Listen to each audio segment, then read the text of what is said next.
Okay, thank you. I'm happy to present my research where I did I started from 2014, and during my PhD studies, I studied many literature, many things connected to landscape architecture and urbanism or urban design also. Why I started? This question, I know answer for this question, but I met many people, many colleagues who and felt what we know a common answer for this question.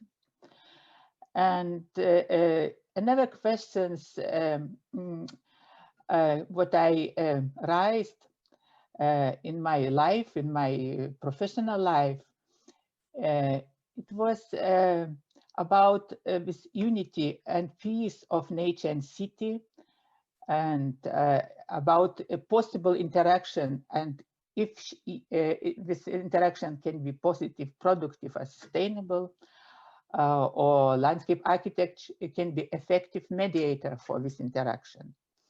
And many professionals, many research said what yes, but we have to find a way, methods how to do. These questions start to be important. I think what is especially important in the period of cities and evolution of cities, and this idea of interaction between green and built environment, it's continuous until now. And if you look at this picture of Paris, which was changed by Haussmann and his colleagues and professionals as Alphand, we can say what Alphand, he was first pioneer of green infrastructure. But we see this development and with phases or different ideas, philosophies, and now we are in Green Deal problems. Landscape, what can we as landscape architect do? And from our pioneer of our profession, Olmsted, to a landscape architect of our time who leads now big projects, we know what our profession is not just about aesthetic, not about nice pictures. Our field of our profession is described very, very clearly, but it changed during the times. You see, with one of topics is park, gardens, another one is cultural landscape, of course, open urban space, and infrastructure objects. We are connected or related very much with architecture, but with urban design, urban planning, or urbanism, if I can say, we related more or more tightly. It's also what kind of object or what field of urbanism. It's also open urban spaces, also infrastructure, street, urban complexes where we participate, in also buildings where we are also participate in meaning of green infrastructure. When I did my research, green infrastructure, I mentioned it in my work, but it wasn't the main or the most important thing what I talk. But when I see now with many sketches, many schemas about green infrastructure, I see what infrastructure is about interaction. And statements what I defended in 2019 talks also or can help for improving or implementing green infrastructure and our profession or our competencies. All urban processes take place within the context of a landscape and are inevitably linked to the natural basis. It means what we are important part or colleagues or professionals in this process. The solutions of landscape architecture and urban design constantly interact, and it is possible to create a sustainable city only with common solutions of landscape architecture and urban planning and urban design. In this slide, you can see how could work with interaction between our profession, landscape architecture and urbanism. And most important is left side, I think, what we see what in three main levels of territorial levels and planning level, project level, and object project level. But our good or how to say effective cooperation have to start or go through all three levels, or to start from city level, go to quarter level or district level, and continue to object, because we create a system, a subsystem, and elements in one process. The practical problems of interaction in Lithuania. I see the problems in four main topics or main fields. Strategic plan, strategies and planning. Low correlation between green spaces system and other operating areas, especially in master planning. We see what greens in my research showed it. What we talk about green spaces, about parks, gardens, but separately, mostly separated from infrastructure, from building, from development, and this lack of integration we feel in our reality. And also in terms of interaction, legal framework is not unregulated. We have what to do in this level. In urban project, we see this conflict with urban planning solutions, network, green network, and green spaces. We have legal conflicts and professional conflicts. Green spaces projects are not sufficiently integrated into a development project. And especially in engineering field, we don't take landscape project don't take place in engineering solution. Rainwater management solution are not sufficiently considered. And also sustainability itself is too arise too theoretically in our cities, and ecosystems criteria are rarely applied in urban design. But it depends, it's questions who is responsible for that. And this dependence of optimal interaction, because interaction can be different, but the best, the optimal interaction we're looking for. And it depends, first of all, of paradigm. Now, everybody feel what we are in new paradigm, sustainability, maybe Green Deal, it's also a result of that. But we have to have also criteria. What is criteria? Maybe sustainability criteria, protection, saving, choosing the alternatives. But it depends also on on people, on actors, what make this process. It's the biggest dependence, and our thinking, our socium of what we are, governance, society, private sector, creators, physical environment, also what we have, nature and urban, and our behavior, what is described by ethics and personal ethics, business ethics, ecological, professional. And if everybody defined the criteria for our interaction between natural and urban structures, common understanding, we are in good, we could be in good way. And my research is like optimistic. It was conducted this way,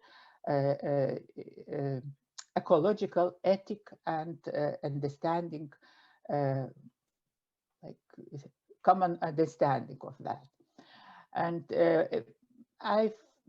this ternary or three members system of criteria, for me, I think it's not for me, but for my research, and as a result of research, I still think what is one of most important things. You can say what is nothing new, but I can show what is free, equal criteria, aspects of criteria. It's very important to have. No, sometimes we say what I found in professionals, in researches, like conclusions, but ecological aesthetic is difficult to manage together. It's complicated, but I believe what is like this marriage of this three aspects could give us good results. And ecological aspects talks about resources and sustainable use. Social aspect about human needs and quality of service. And aesthetic tools, we talk about composition, about artistic tools and emotional impact. And we have to answer what resources do we have, how will we use them, and what we have need, what services we need, and what the landscape architecture, what the methods can give us. And criteria, I choose use all good criteria from Maslow, Abraham Maslow pyramid, and Kaplan and Kaplan, and others. And I elaborate. You can see here is indicators and criteria for different aspects. And I tried to have also same quantity of criteria. To have 4 criteria for each, can be 5, can be 6, but not because if after when you make your quantitative analysis, you have similar how to say similar numbers. During my research, I evaluated, I did like I achieved with 3 stages of interaction. First stage is evaluation. It's a revelation of strong and problematic aspect of territory, relation of ecological, social, and aesthetic criteria. Second stage is priorities, formation of background of values and the need and priorities. And third stage is like the stage of strategy, choice of landscape management type and actors, and the main or best solutions. For first stage, for this analysis, I choose orthography of Vilnius. Vilnius was my case of research, and I use also grid or spatial grid methods, and one grid kilometer on kilometer.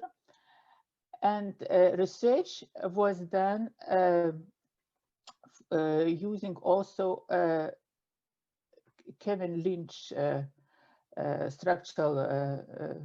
structure or understanding structures of understanding of city is ages, paths, nodes, landmarks, districts.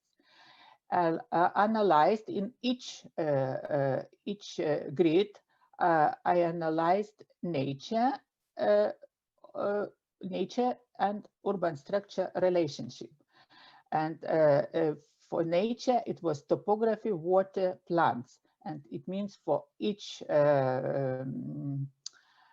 position get it from Lynch, I analyzed and gave evaluation score. I gave a score from 0 to 3. And here in this slide, you just look examples how it was, but it's I didn't stop. And of course, a result was similar like SWOT analysis, but it isn't for SWOT analysis. It's strength and weaknesses. We know in each your grid or territory what you have the best and what bad or weak. But it's important to know what follow in every stage, follow same system of criteria. Of course, we have situation, we know bad, good, but we have people, we have neighborhood who has needs and priorities. And this old good pyramid of Maslow help, I believe, what is not old-fashioned, but it's continue to work and to help. And I apply green spaces or landscape architecture objects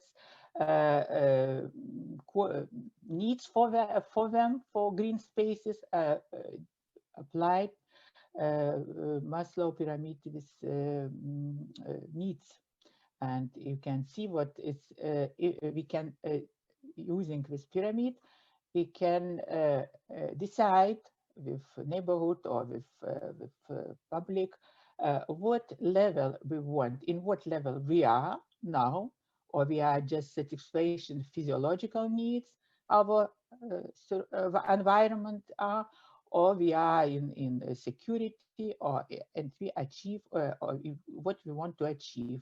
If we want to achieve environment spirituality, we need add aesthetic aspects, social aspect, maybe start can say from second level.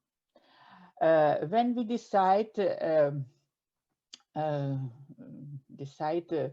what we have and we decide what we want, you see in this slide what is the differences. We have very low, it's one of example, it were different examples, ecological level of carrying capacity and built ecosystems very low, but in same time with desire or with needs were big. And this difference, see what is of priorities and values, it's most interesting for research and for entering landscape architecture tools. What I find is, I think it's very important thing what with my findings is the level of interaction activities. When I saw it's more than 100 grids I compared, I can present or say what it's approximately 4 could be levels of interaction activities: active, you see where ecological, social, and aesthetic is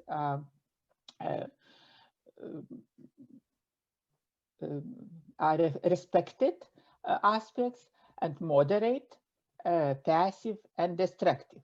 And each has indicators where also reflected landscape architecture participation, and also social and ecological. Or introducing of landscape architecture tools or landscape architecture methods in this project was a lot of material, a lot of many of job done before. But what I found most interesting or common for my topic, two researchers done this according corner, who talks about process like over time, staging of surfaces, the imaginary operational methods. It means what can landscape architecture give for object and for interaction also. And another one in Sébastien Marot, French scientist, which these methods were elaborated by Jocelyn in his PhD and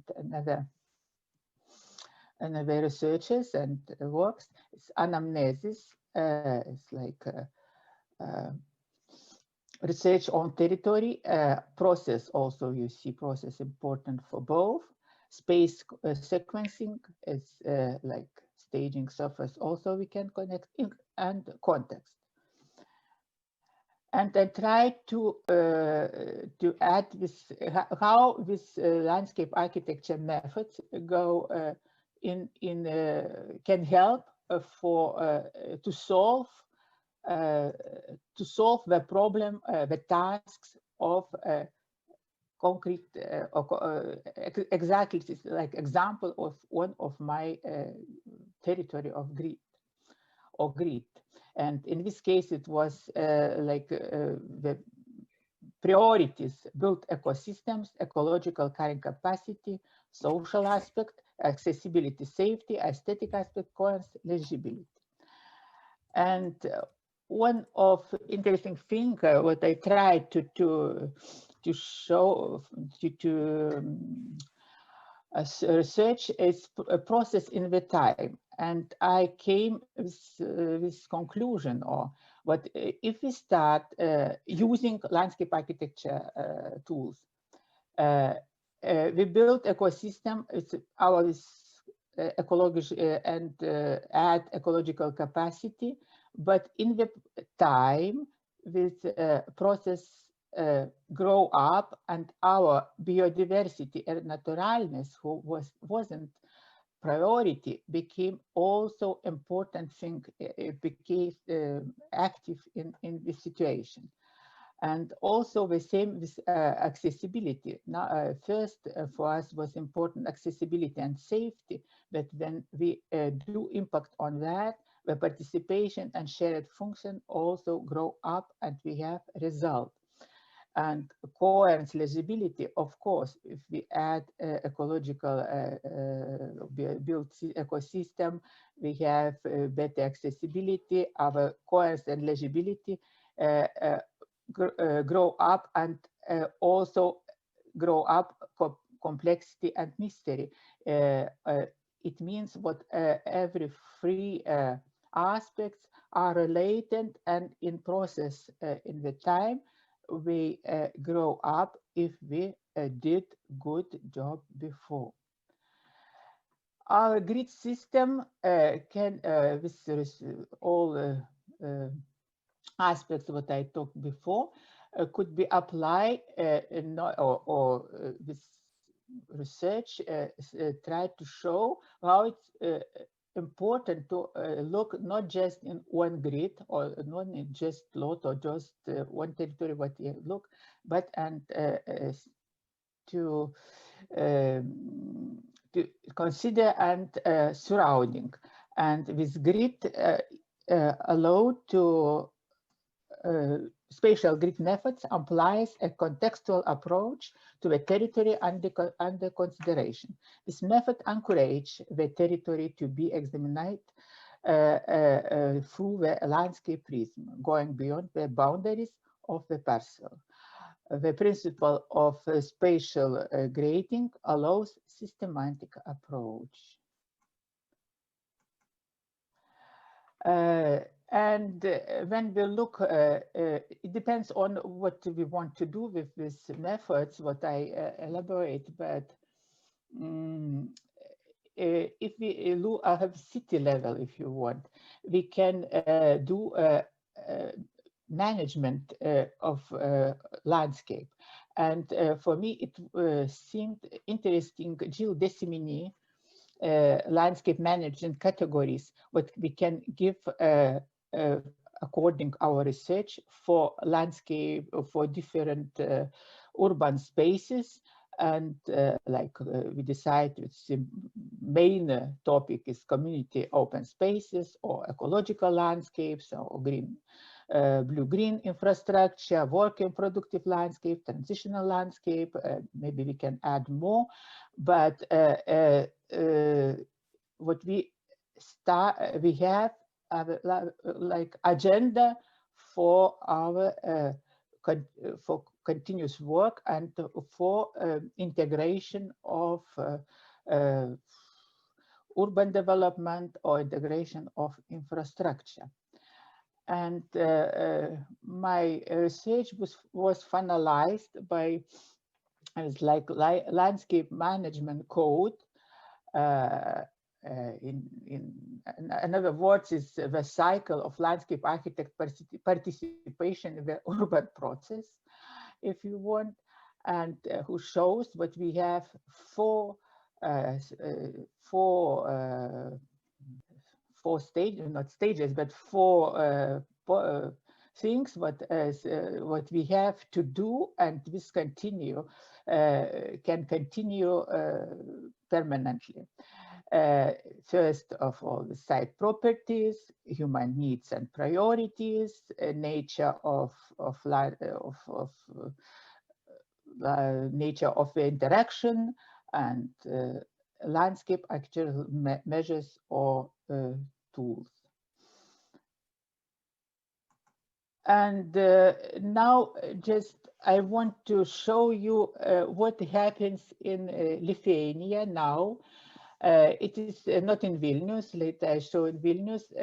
In Vilnius, I can say what I applied some tools or some methodological tools from my research.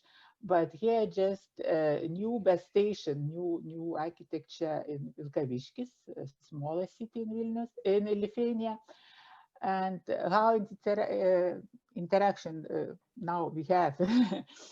And for this example, just maybe I can add opinion of arborists or people who work with trees. They say what we have to wait 5 years approximately and to see how happy are the trees, because it's nice architecture, nice idea and design, but ecologically we can see later in process. In Vilnius, this interaction or new ideas for streets came from like urban tactical urbanism, I'll say, but also with look another view, another understanding of street. Street not just for car, street for people, for bicycle, and of course landscape architecture came here to help. Public, what I am happy last year, some years in Vilnius, public space of private objects. I couldn't find another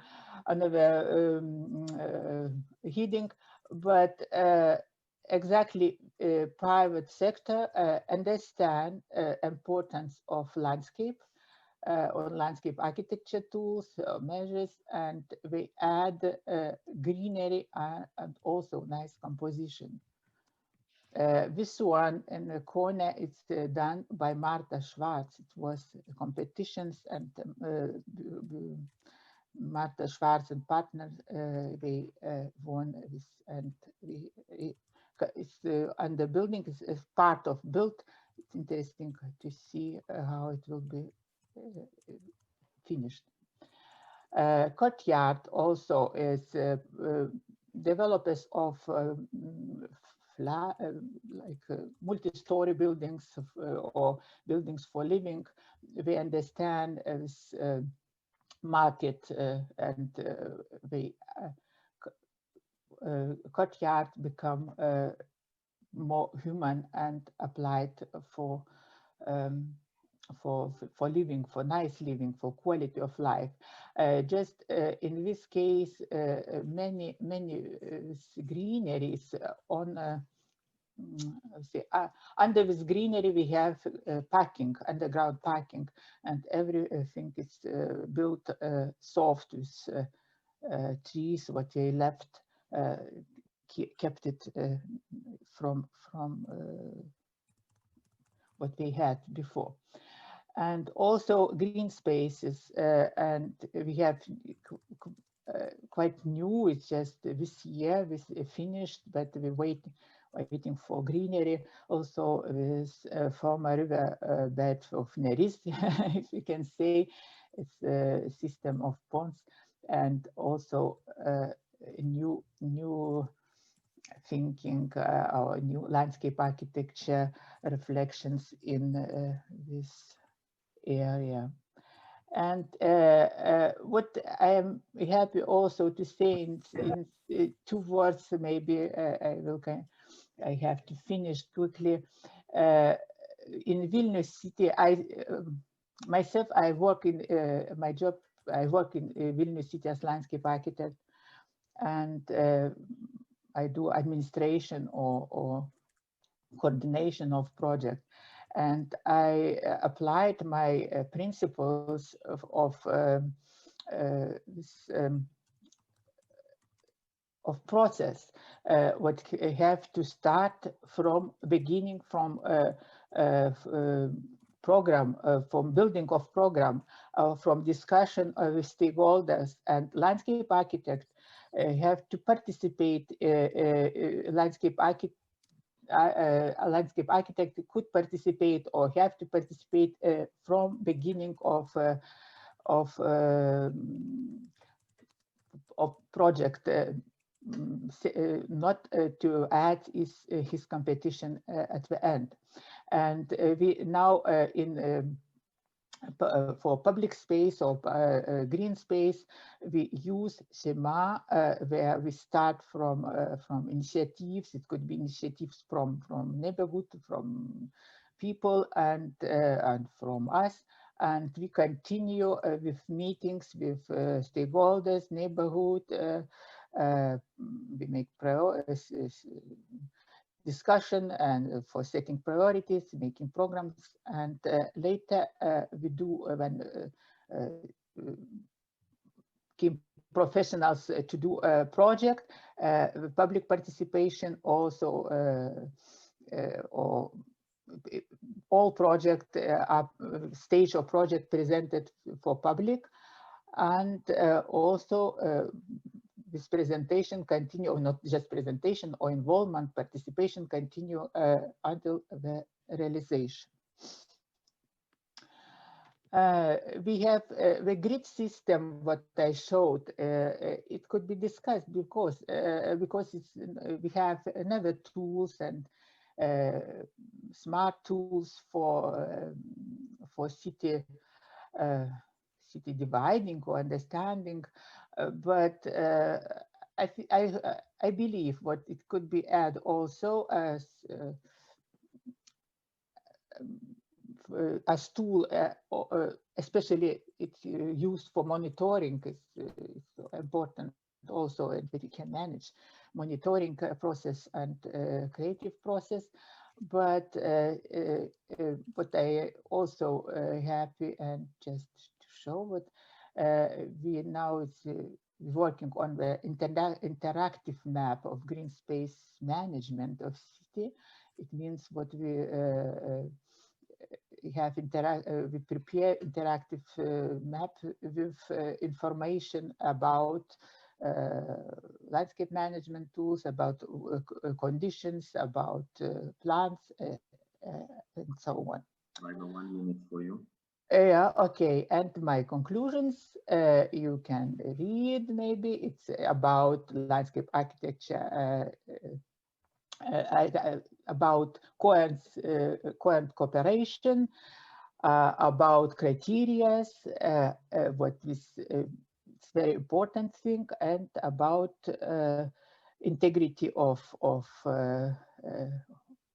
understanding, and what else. And landscape architecture methods and creative tools are favorable for optimal implementation of life quality.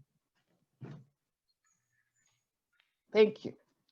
Yes, thank you for your presentation. It was very scientific, and we understand that it needs time to present. We have a couple of questions. One is more scientific, and the other one is more human, I would say. So I will read the questions, and you can also see them in chat. Jurate is asking, dear Vaiva, have you used not only scores for the evaluation, but also other quantitative indicators like the ratio of green area with built-up area in this research unit, etc.? Or maybe the given scores were based on quantitative indicators? Yes and no, I can say. I try to, when we have the need or ask to make score, of course, it helps me, but like exactly what I presented, not yet. And the other question, it is in Lithuanian. I will read it in English. What is your experience about public participation? Is it more a help or an obstruction? It's not obstruction. It's a real it's my job now. What I do is coordination of public participation. Yeah, but it's very important. It give good ideas, good relationship, and good results. Okay, thank you. Thank you. So we go to the next presenter, and he is Mr. Landscape Architect Przemysław Kowalski from Poland, from Krakow. And he said, Przemysław just said that Krakow is quite smoggy. So probably his presentation fits very much into this topicality. And he will talk about green infrastructure as the ultimate tool for sustainable urban development. Please, Przemysław, the floor is yours. Okay, then. So thank you for invitation. Well, the Krakow is smoggy city indeed, but well, my general topic will discuss the issue of green infrastructure as a general concept, not as a particular solution for the case of smog in the city. Of course, it does help if the city is developing sustainably, but in Krakow we have many more like issues which result in so deep smoggy situations. So I don't think we have one simple like prescription to solve this problem. Today I'd like to discuss the concept of green infrastructure rather as a philosophy or a kind of strategy for sustainable planning and design of areas in various scales, with particular emphasis on urban design and planning. Vaiva has already described like historical basis for developing the different greening or networking strategies for the cities. She already mentioned that they are like anchored or based on 18th and 19th centuries movements and philosophies. So that's why I won't repeat this. I have immediately removed this 2 or 3 slides from my presentation, not to repeat the same content. So I will just briefly describe the mental or philosophical basis anchored with contemporary movements or theories of green development in the cities. So the green infrastructure philosophy is or can be associated with such ideologies as a green circle, green system, green structure, different types of blue-green relationships and networking. And in general, in Poland, we developed or there was developed a concept of natural system of the city by Szulczewska and partners in late 90s of 20th century. In general, we should understand or should consider the green infrastructure concept as in exactly the same way as we understand or define developing gray systems, including sewage, traffic system, power lines, gas lines, etc. So we have to start from establishing concept, discussing all the limitations, opportunities, threats, chances, etc., strengths and weaknesses. We should make an actual design while thinking in the same way, in the same time, about future maintenance. Since the gray networks are usually functioning for many decades, sometimes like a sewage systems in the cities for several generations. So in the same context, we should be thinking about developing the so-called green infrastructure systems. In literature and public discourse, we may meet different types of definition of green infrastructure. They should be divided or grouped into 5 bigger teams or groups. First group of definitions discussing green infrastructure concept, we may include into so-called networking definitions. So they discuss a case of connecting or connections between different elements of landscape to establish, to create a system that will be working, will be efficient, will help us to establish more sustainable development. The other group of definitions or like ways of understanding the green infrastructure as a system is a group of, we may say, so to say, hydrological definitions.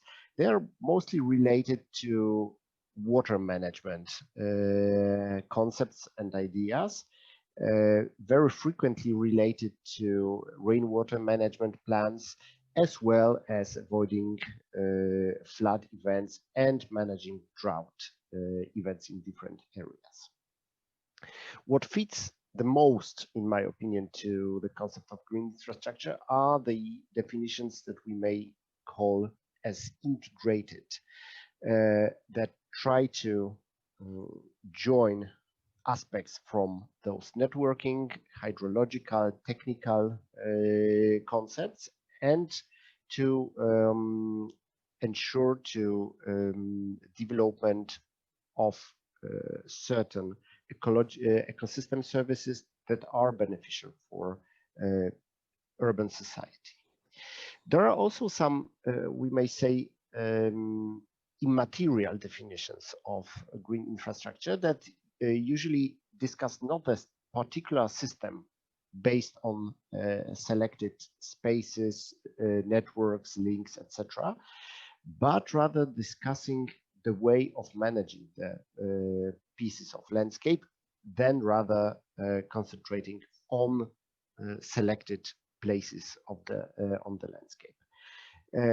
We may also enjoy some definitions of green infrastructure that are related not to landscape elements, but rather to technical infrastructure that we, the people, build elsewhere on the world. We may frequently need the green infrastructure of high power voltage networks, green infrastructure of car charging stations, etc., etc. So this last element or group of definitions we may reject for our discussion, similar to those immaterial definitions that because they don't fit to my way of understanding the green infrastructure concept. We need also other strategies that are quite popular and developed intensely all around the world, theoretically or seemingly being similar to the green infrastructure concept, which are the concepts of eco-cities, smart cities, like green cities, also some punctual interventions related to green wall, green roof constructions, as well as the strategies for rainwater retentions. They are all discussed or considered also as actions that are similar to green infrastructure. But for the purpose of this lecture and in my understanding of green infrastructure system, I'd like to rely on the definition created back in 2006 by Benedict and McMahon. And this definition tells us that the green infrastructure is a strategically planned network of high quality natural and semi-natural areas with other environmental features, which is designed and managed to deliver a wide range of ecosystem services and protect biodiversity in both rural and urban settings. What this definition stresses is that it can be applied, that the green infrastructure can be applied in different locations and in different scales. Green infrastructure, in my opinion, is a very complex proposal that incorporates the knowledge, different stakeholders, different processes, different planning scales and strategies to achieve the goals of sustainable development. Designing the green infrastructure system is based on several principles. They are listed in decimal scale, so we may say that this is a kind of decalogue of developing green infrastructure system. The first basic and most important factor when we discuss the green infrastructure concept is the connectivity. So we cannot define as a green infrastructure system an element that is dropped from the sky down to the market square of a city in form of, let's say, rain garden or so, when it's not connected to other elements of green biodiverse system that ensures a number of ecosystem services. Such action should be considered just as a punctual intervention, but not be called as an element of green infrastructure system. So when we are planning green infrastructure system, we first have to have in mind interconnection, relation of elements of future system with other elements within different scales. In fact, the green infrastructure system should be like philosophically considered in fact in continental scale to be able to properly ensure well-functioning system. Very important when we discuss or when we try to develop the green infrastructure system is the context of the site, of the space we are working in. Every place is different. Every city, every village, every river valley, every mountain chain has a different background, has different properties. So the context will very seriously impact and impair the future characteristics, properties of designed green infrastructure system. What we also take into consideration is very strong scientific support when we start designing the green infrastructure system to properly define the qualities, the strong sides of the space we're working in, to avoid unnecessary, unneeded demolition, destruction of those elements of nature and landscape that are valuable, that can ensure free of charge a number of ecosystem services. What we should take into consideration while thinking about designing the green infrastructure system is connection between two, we may say, opposite processes: preservation, conservation of nature and landscape, and development. When we have this contradiction in mind, we may achieve the best possible outcome, resulting in a perfect design of green infrastructure. What we should also have in mind is that the green infrastructure system should be planned before development occurs. When we act in already developed areas, we may only heal some wounds, but we don't have a chance to act from scratch to ensure really sustainable landscape, sustainable environment for our life. What I mentioned previously, we should be considering green infrastructure systems in exactly the same way as we are planning gray infrastructure. So we should have in mind also the issue of further maintenance of the elements of green infrastructure system. So we should not rely only on big words of ecological groups that yes, we have to protect this and that element of landscape, but we have to have in mind how we will do this and who will pay for this in next years, decades, and generations. When the green infrastructure system is properly designed, it is really beneficial for both for us, people who live in the cities, in the landscape, and for the nature. When properly designed, it helps to avoid also conflict, unneeded interactions between people and animals.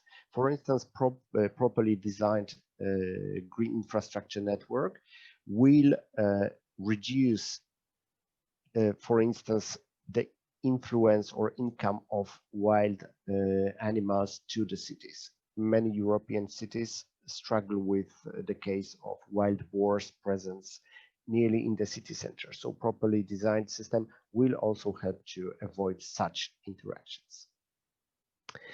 When we spoke about the connectivity, about the aspect of connectivity, it's not only the case of connectivity of biological or environmental elements of the system, but it's also connectivity between people who shape the green infrastructure system.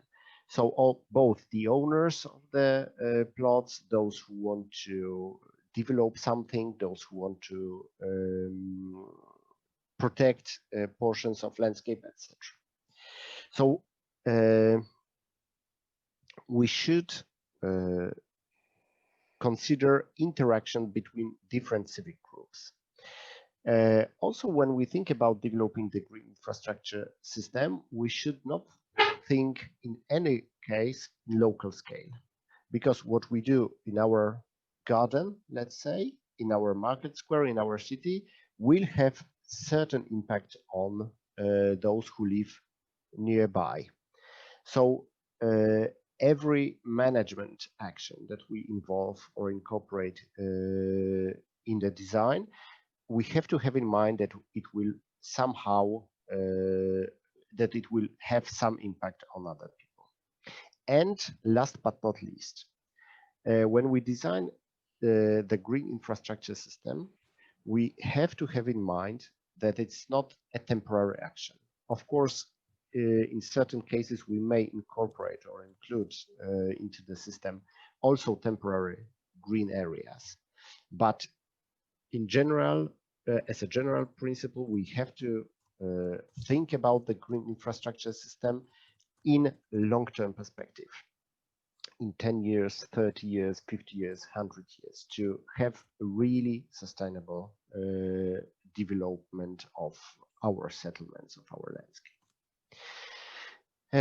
So to say, green infrastructure is rather a philosophy. It's not a ready prescription what to do in which moment, in which space we should do certain actions, certain move, make certain decisions. It's strategy that fits or should be shaped to fit various different local, special, social, environmental situation. In any country, the green infrastructure strategy cannot be like put into an legal framework. Of course, we may have nice words, some strategies, some cities, European cities do already have arrangement of green infrastructure or implementation of green infrastructure strategies already in progress, but these are just words. Detailed actions in particular places for particular plots for particular elements of landscape are different in different cities. What is very important to remember about is that the green infrastructure is the strategy that has to support development. It's not the strategy to protect, only to protect, but to wisely develop. So we, in my opinion, this is the strongest side of green infrastructure philosophy, because we don't only concentrate on protection, but we think how to consciously, how to reasonably develop our settlements. When the green infrastructure element is properly designed, it helps to reduce or limit the win-lose strategy in relations between the landscape, environment, and humans, to help us to develop or get closer to sustainability. A properly designed green infrastructure system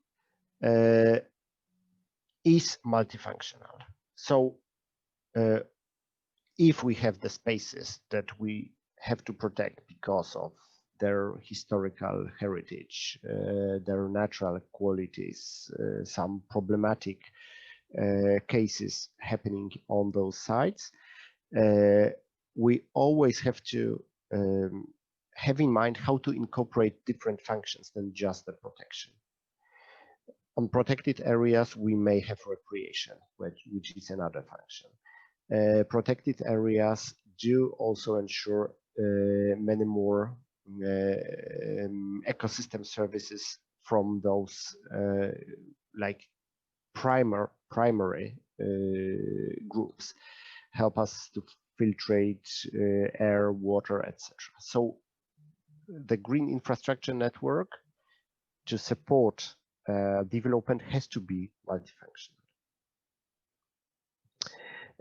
To design a green infrastructure network, we have to take into consideration or use the tools that are normally used for designing nature protection networks. So we have those three core elements that constitute the green infrastructure network: hubs, linkages between the hubs, and sites, so the elements of the landscape that are not necessarily directly connected to the remaining parts of the system. Since we may discuss the green infrastructure in different scales, in various scales, it's hard to define precisely which elements can be used as a hubs for green infrastructure network. If we work in statewide or regional scale, the hubs will be constituted on the basis of nature protection areas. But when we drop down to the urban scale, the hub can be based on small urban park or even on the golf course. What counts in this aspect of creation hubs for green infrastructure system is to select the elements of nature or landscape that are in particular situation most valuable. The strong element of the philosophy of green infrastructure is its variability. It can be adjusted or considered in different scales, starting from the local perception. We may discuss the green infrastructure elements in the case of individual plot, individual garden, the plot around the factory or office center, etc., through the district, the community level, the street level, when we engage or interconnect several smaller gardens, maybe retention ponds into a system that is linked to wider urban, local, and regional scale. What I already mentioned previously, the green infrastructure we construct, we design to, as a final result, enhance ecosystem services. We know all that we have 4 groups of ecosystem services, and properly designed green infrastructure system should ensure all 4 categories of ecosystem services for our human benefits. The green infrastructure system, what I already mentioned, is to be considered in different scales. Previously, I started from the smallest scale of single plot, single garden, but in fact, to have a proper design, a proper plan, we have to start from strategic planning. The design is a result, like a final step in green infrastructure planning process. So we have to start from strategies. What we have to have in mind is that what we do locally has some impact in wider scale. So the most beneficial starting point is to start from statewide level. In European Union, such steps have already been undertaken, and in fact, there is a general European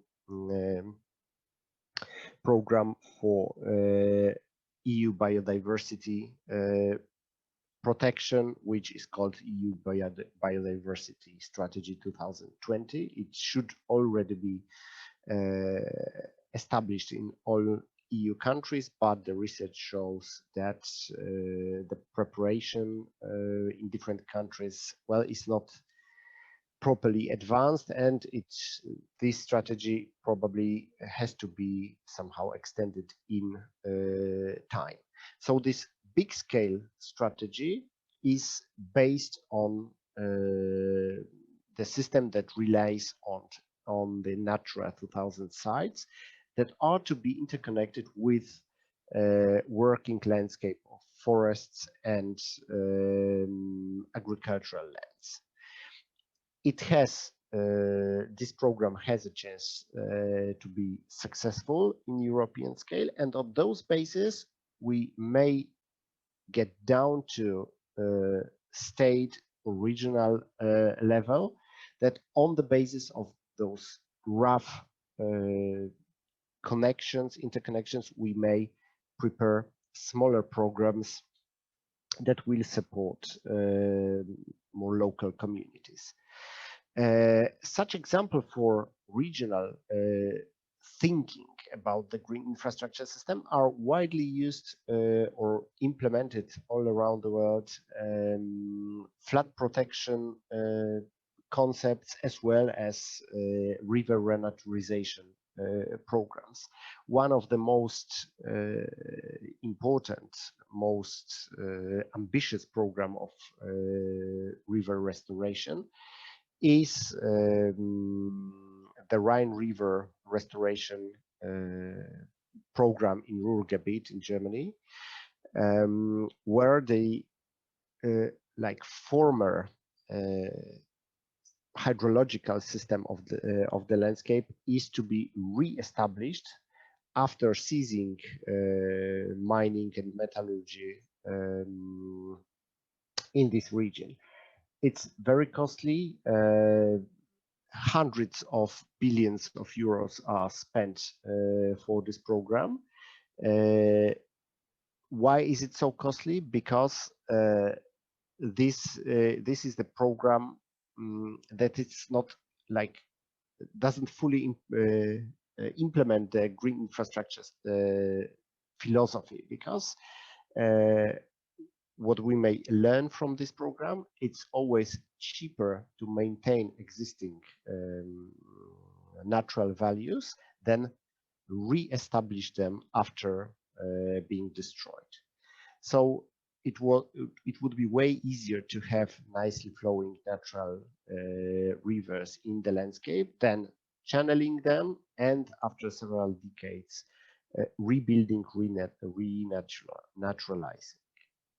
When we get down to urban scale, there are lots of different projects and programs and visions all around the world. One of the most ambitious program that is in the framework of green infrastructure concept is the restoration of banks of the Manhattan Island in New York after it's been destroyed or harmed by the Hurricane Sandy in 2015. Already the elements of this program are being under construction. So first what was done was the general strategy, the general concept, where the places should be for green infrastructure, acting as a green infrastructure elements, where they should be established. Then there was a competition for a design, actual design, and then there is an implementation stage. Another very ambitious, already functioning project is the blue-green network in which I don't hesitate to use this blue-green network as an example for green infrastructure concept, because the concept of green infrastructure does not apply only to land design projects concepts. It also incorporates or includes water bodies, rivers, lakes, etc. So it's a very good example of the network that shows all the benefits that properly designed green infrastructure network may have for citizens, for the city, for economy, for climate, for environment, for social relations, etc. Could you please mute? Sorry, but I have my wife is having aside her conference.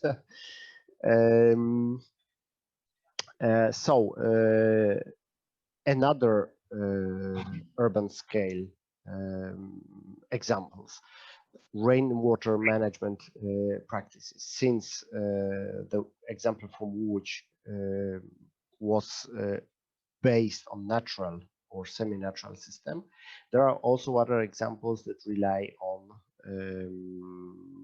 artificially created elements. So this is a part of the images you may see are the part of the competition in which we took part 2 or 3 years ago, and at the moment this strategy is being on the implementation process.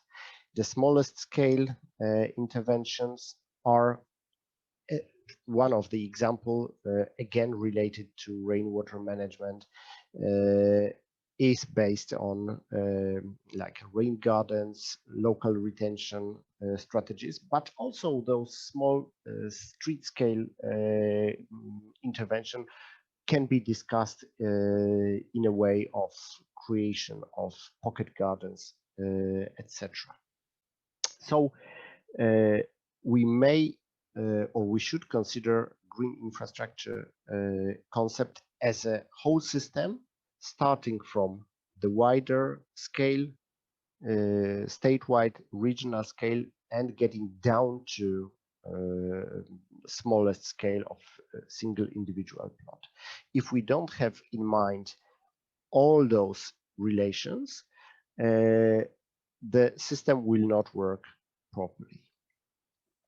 To achieve this goal, we should invite as many stakeholders, participants of the process as possible, starting from professionals, from authorities, experts, etc., through landowners, through businesses that rely or may rely on the success of the green infrastructure concepts.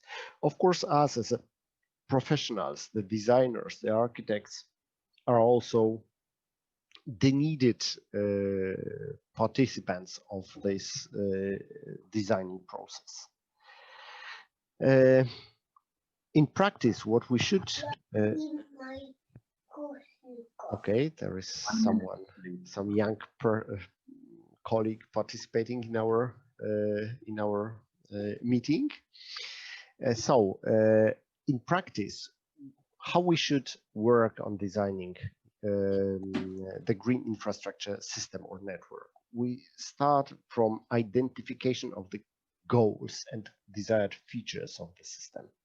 We have to have in mind what we want to achieve, how whether we want to more intensely developed landscape or more go towards protection, etc.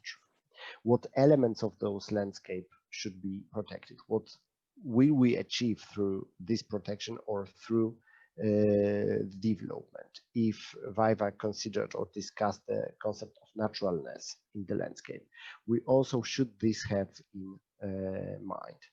Then we have to start analyzing, gathering all the information from the landscape, from the professionals, from all the stakeholders of the system. Then we may establish first draft of the system of interconnected elements. Then we have to establish or define the priorities for conservation. So the basic goals, the basic thresholds that cannot be crossed or exceeded to ensure the proper working of the green infrastructure system. And again, we have to review all what we've done previously, and then we may start really designing and building the green infrastructure system. What we should have in mind is that the construction of green infrastructure system is a very long-term process. One of the first green infrastructure network constructed in the world, in United States.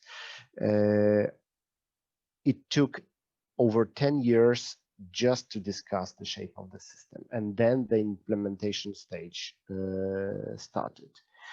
In extreme situation, we may consider that it will take like 1 generation long to establish, to achieve the goals that have been set during like defining of the network system. So it's not an immediate process, but once it's done and it works properly, it has countless benefits, both for nature and for us humans.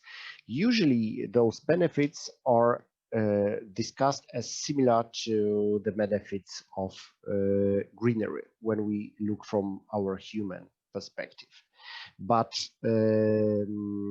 when we have in mind that the green infrastructure network is to be beneficial also for nature, then we have to add also this extra output, this extra goal that will be achieved once we have properly working system.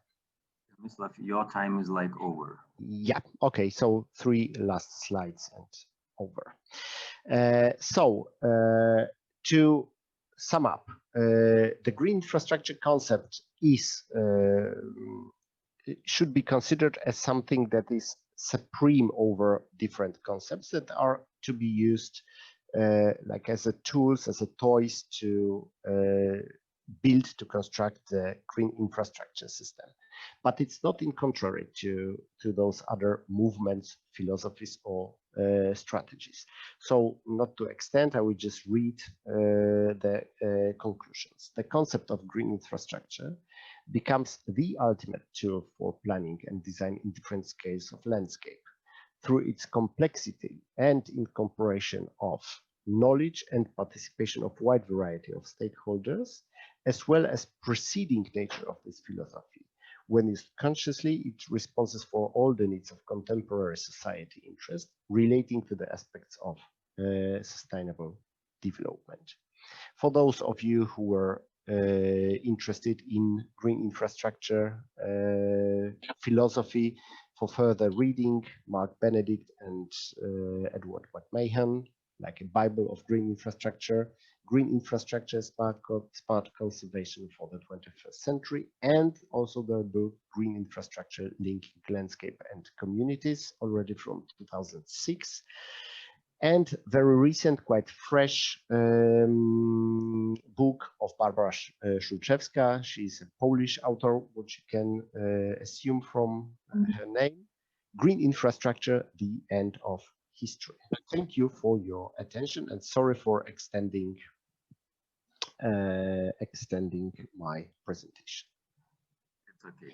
Thank you, Przemysław. We have one question already for you. Okay.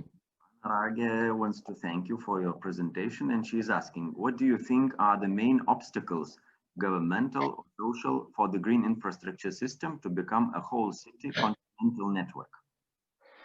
Well, okay, I would say that those are rather social obstacles, because what we have to have in mind that the green infrastructure discusses both development and protection.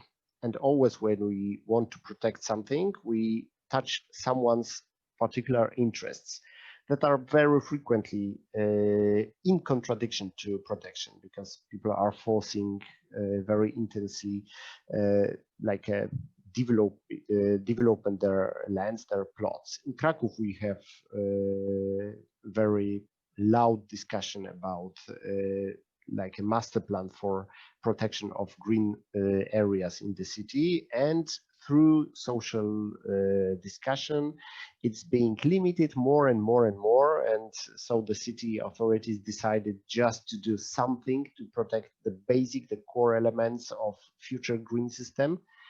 And then about next steps, there are still discussions, struggles, pushbacks, etc. But I hope for success. Thank you. Thank you so much, Przemysław. Very interesting. Yeah, so I think we will continue right away because we're a little bit behind the schedule. And I will invite Indra Purs, our colleague from Latvia, and she will talk about the Green Deal in landscape architecture. I think this is a new policy instrument that is coming from European Commission, and different professionals are looking on how they could meet these requirements. And Indra will talk what could we do from the Czy to było sensowne, co mówiłem? Nie słyszałaś. Landscape architecture. Indra, please, the space is yours. I would be most probably more provocative to the topic, and will put the narrative more like in a way of questions, less answers, and over Europe and world now there is going debate what is Green Deal for every profession, and I'll try somehow to touch the topic. What is Green Deal? Is it for US, Europe, Australia, but mainly for Baltics, for Latvia, and specifically for landscape architecture?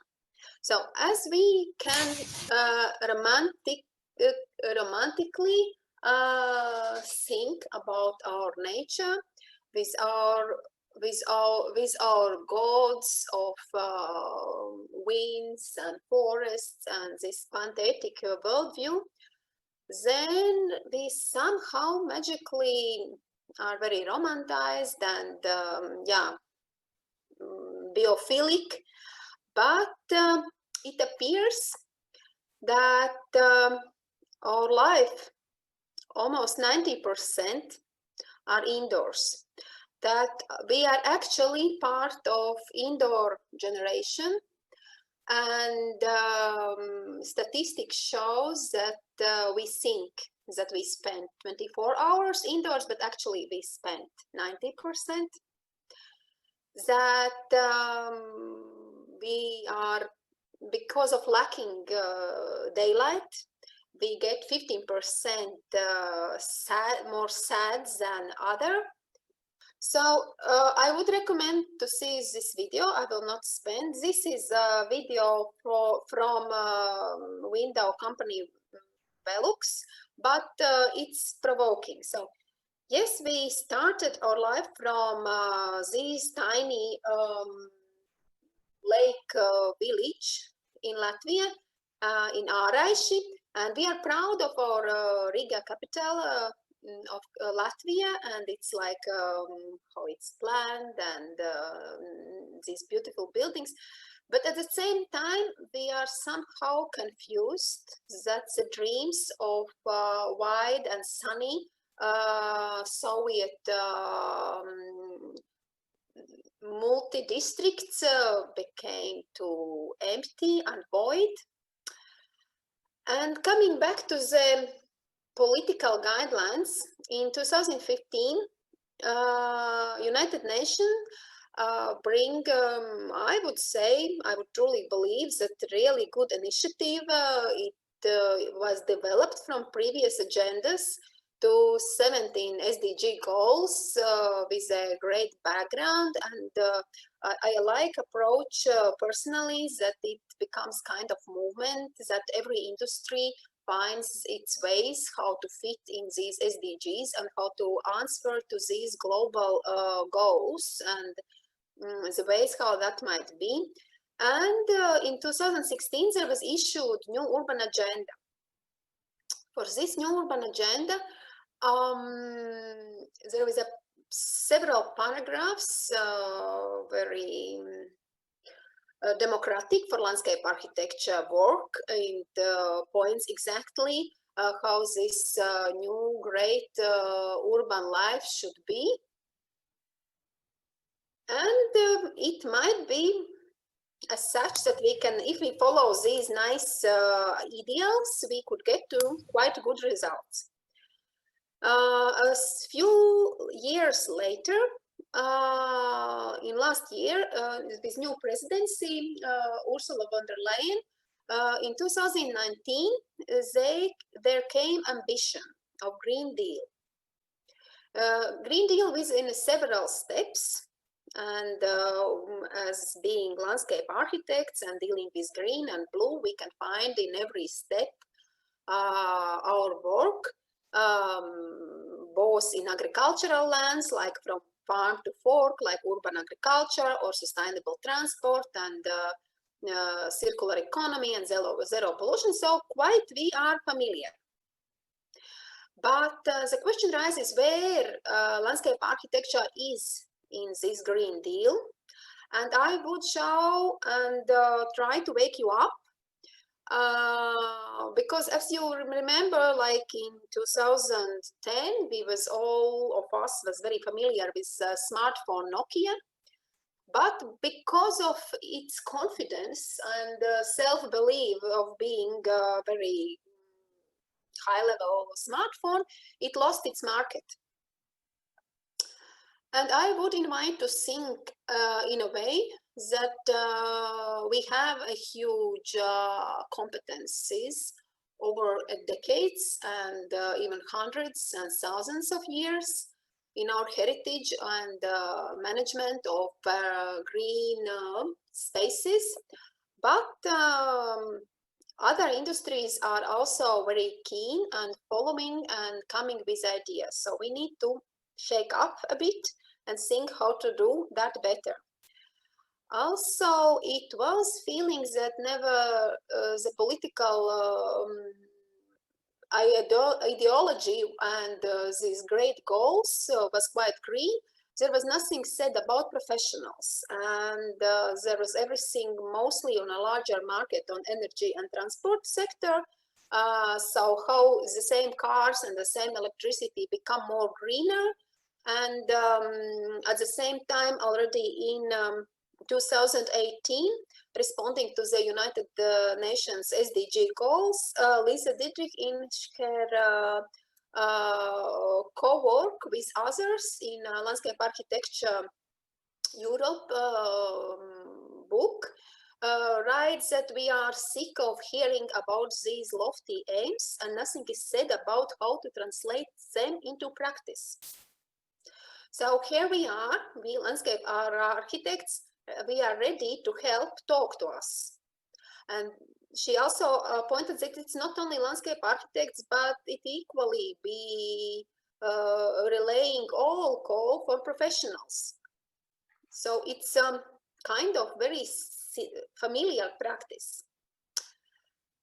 And architecture and in various kind of angles responded, and landscape architects and heritage experts responded to these SDG goals. And there is an example of several really great materials, I would say, case studies, how in respect of SDGs, for circular economy in landscape architecture, the legal framework on national policies, urban greenery and green values, how to respond on these values and what we actually are doing and what are our best practices. This autumn came, how to say, we might say that the voice has been heard, and they are giving a voice to our bottom-up of professions. And directly by EU President's office, President personally, Ursula von der Leyen presented the new European Bauhaus. And it's aimed as a cultural project. And the idea is to make change and advance this European Green Deal and to make it happen by design, not by the construction. And the new European Bauhaus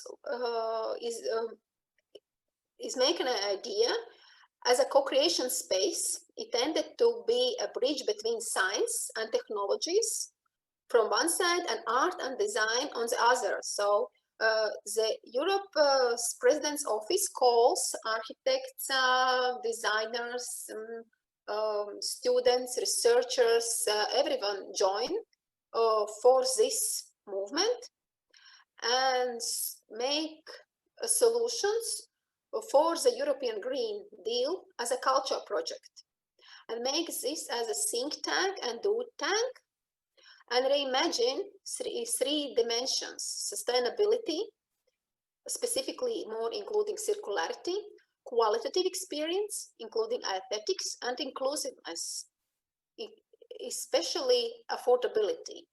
And the new European Bauhaus will be set up in 3 phases: design, deliver, and diffuse. And it must be launched in next year, 2021, in January. And so from IFLA Europe, we are following this initiative and are in a process to respond. And I will use the opportunity for everyone, because this is planned as a cultural quality movement and grounded in inclusive for all European society, to answer the questions: what are European Green Deal for every inhabitant of Europe, and what's not European Green Deal, and how we could live further. Because sometimes under this European Green Deal, we green and blue, we miss the word climate. And as a landscape architects, we design climate. That's the topic of by any art project, by any art plan. We influence climate directly, more probably more microclimate, but as such, we are going in the flow. So, as I mentioned, in IFLA Europe, we came together, and the Architects Council of Europe, educators, artists, and these European umbrella organizations make a common statement and position that we are celebrating this approach and ready to support in any way. But still, I would question with this historical movie, who killed the electrical car, because the Green Deal is nothing very contemporary. The question is, why are we not introducing this on the ground? So what are obstacles, and why it's not becoming a reality as our biophilic and humanistic approach to the world, to the nature? Because we all believe that our homes should be best places for our children, for our families.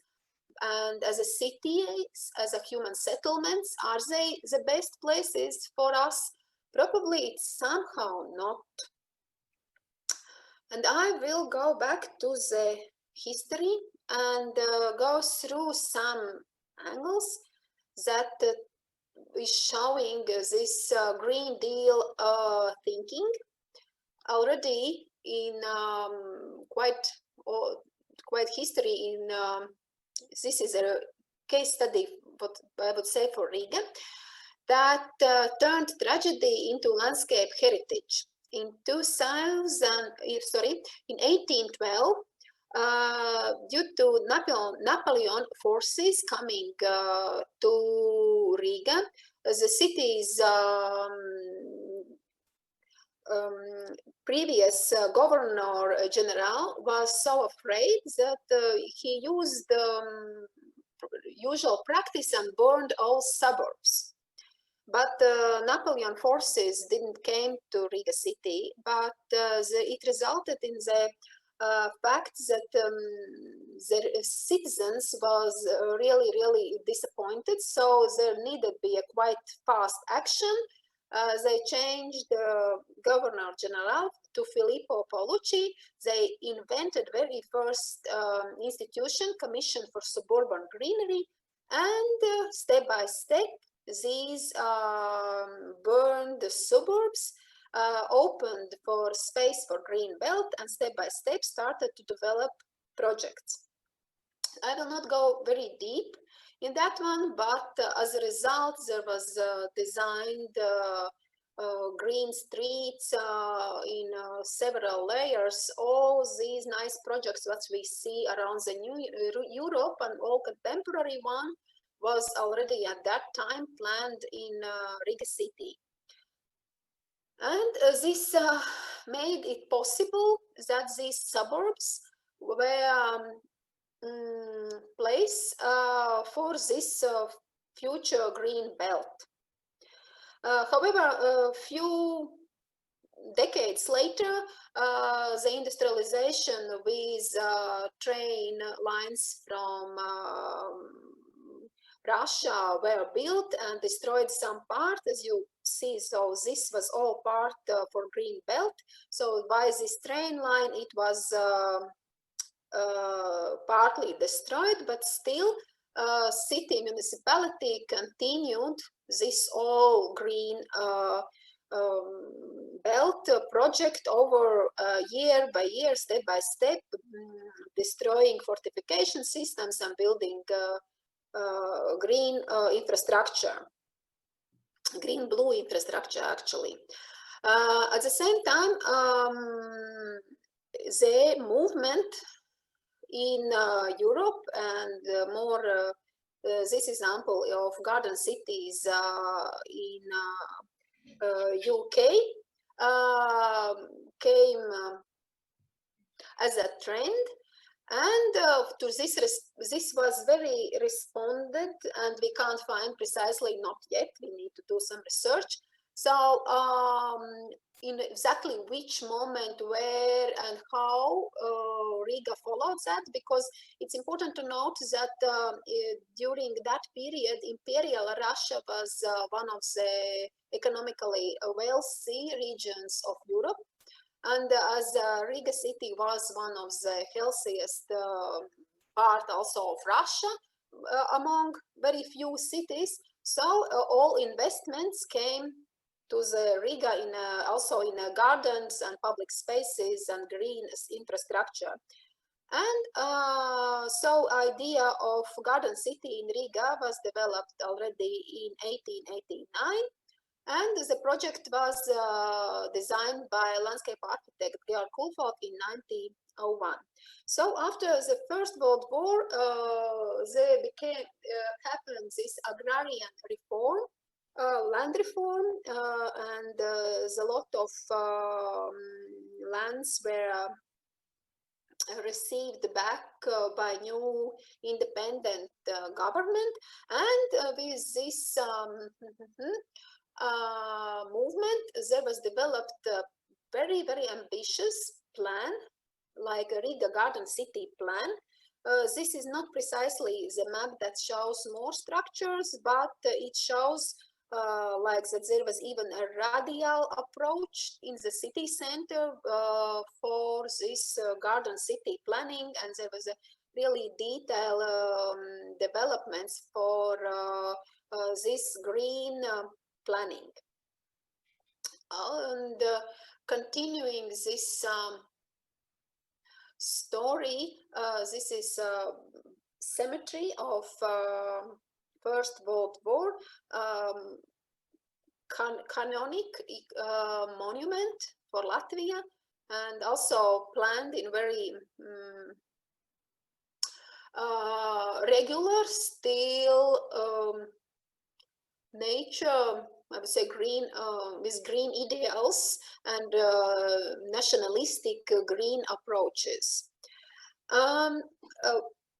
I would provoke Origen's thinking to the fact that in 1961, Nikita Khrushchev in the Congress of Communist Party of the Soviet Union call that we need to make our settlements more and more in line with the idea of green cities and garden cities, and they will be combined all the best of a modern city, well-appointed residential buildings, transport arteries, utilities, children's, cultural and sports sheds with all the best of the core countryside, beautiful vegetation, water basins and fresh air.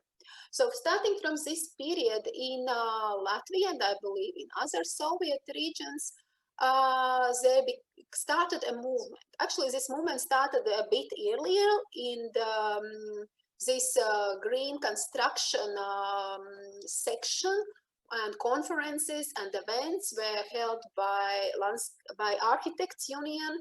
There was developed section for landscape architecture and green construction. So there was a speeches that there is a need for profession. And similar to the Europe, that after the Second World War, Europe recognized that there is a need for landscape architecture who destroys not only buildings, but sees this view as a landscape, as in a wider sense. So Latvia came with the same flow, even being in a frame by this iron curtain. And there was several, as there in Latvia, and I believe in your countries as well, there was a several architectural design institutions for rural, forest, agricultural, communal, city, like urban planning, and every one of these offices has also a landscape architect, a part of this, or the architect, we might call it architect, who very specialized in this process. So already in that time, there was a doctoral dissertation of Modrīte Lūse. In this corner is some part of her dissertation about small cities, green infrastructure and small cities in Latvia. There was a green infrastructure plans, nature conservation projects, nature parks. There was a movement for recreational parks and spaces because of the densification and the different principles of urban, no, but sorry, for a planning, this urbanization and yeah, collectivization processes as making a pattern in this Latvian spatial fabric. So it followed also the project. Yes. 2 minutes for you left. 2 minutes for me. I will try to get more, but okay. So then I will go more faster.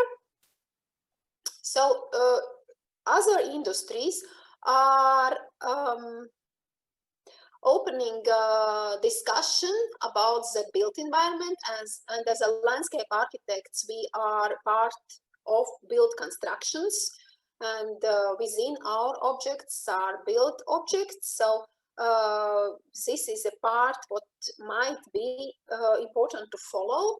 And the process of project buildings as material banks are in a way that it should consider circular values and circular assessment of the built structures and reversible building design.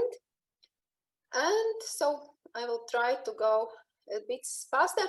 But what is challenge? The challenge is always the sustaining beauty approach, that we are physiologically built to protect ourselves from hygiene aspects. So there has been plenty of discard studies where how to approach aesthetics of waste and aesthetics of leftover and disorder and degradation, and to deny ideas of finished products, perfect work, and to have this failure leave space for mistakes. So yeah, so that opens this, as Przemek already mentioned, this or perception of the world. So we should revise how far we can go in a circular way.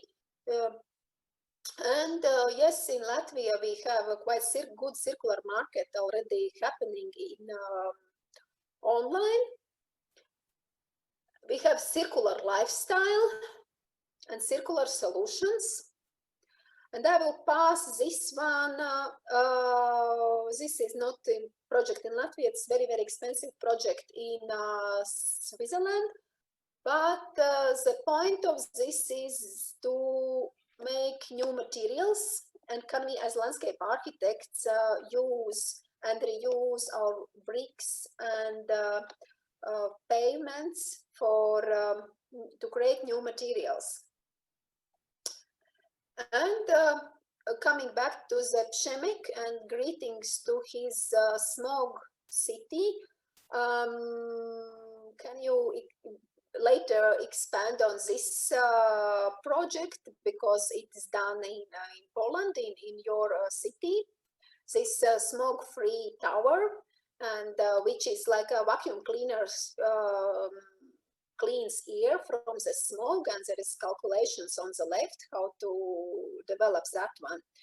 And coming back slightly for a history for this Green Deal topic from the farm to fork strategy, it's important to mention that yes, every city historically grown its food in the city and in its suburbs, and there is a lot of gardens starting from 1721, where Tsar Peter established the first gardens and transported food to the St. Petersburg from Russia. And so these are pictures from Riga city suburbs, specifically Ziedoņdārzs. So how this urban agriculture looked like at that time. So yes, so I would probably will pause on this question. So it not correctly write this title, but we need to revise urban natures as of this point, and to rethink anthropological biotopes of city green verges, of streets, of the plants, of nature, which is eager to come and live in Latvia and come to live in cities and want to occupy us like in industrial spaces, industrial left and military bases. So these are good places for experimentation, good places for study. And thank you. Thank you, Indra.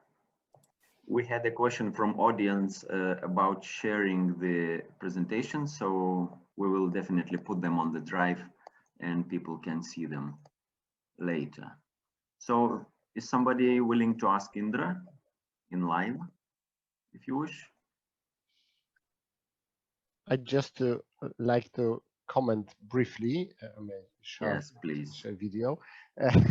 This beautiful vacuum cleaner in Jordan Park in Krakow. Well, it was a short-term attempt to like design several such installations in the city, but at the end of the day, the research showed up that it doesn't help. In fact, it's a sort of design element, but for urban scale, not helpful indeed. So the city gave up the idea of installing both of those artificial installations, as well as like a grid walls for like eating or consuming the smog. So we are still smoggy, but there are other actions, as I mentioned previously, undertaken. So the improvement of air quality is big, despite the fact that we still exceed the norms of 150%, but it's not 300 or 400%. So it's way better.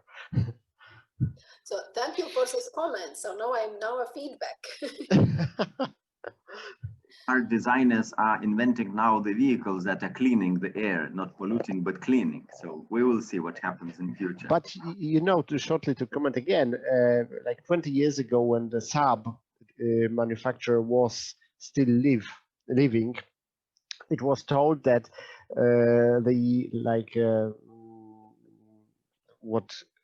the exhaust gases from the Saab vehicles have been cleaner than the air in the London. So something like that has already been invented and put into real life. Yeah. Okay, Indra, thank you for your presentation. And now invite TEELE NIGOLA, and her presentation is called "Is Planning Wind Turbines in the Landscape a Green Deal?" TEELE, please.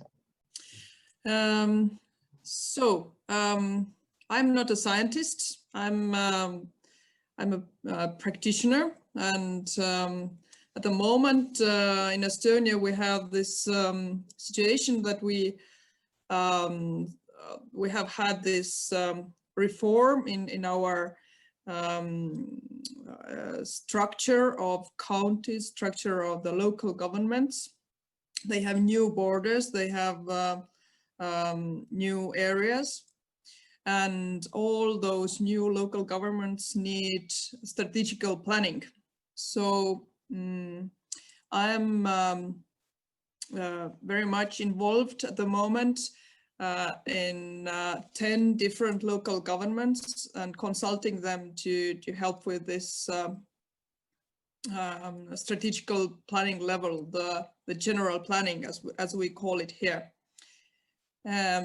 Also, during this phase, our government has given out this sort of direct, have directed the local governments to put a strong emphasis on the renewable energy planning, and so we have to consider all those things in the general planning level.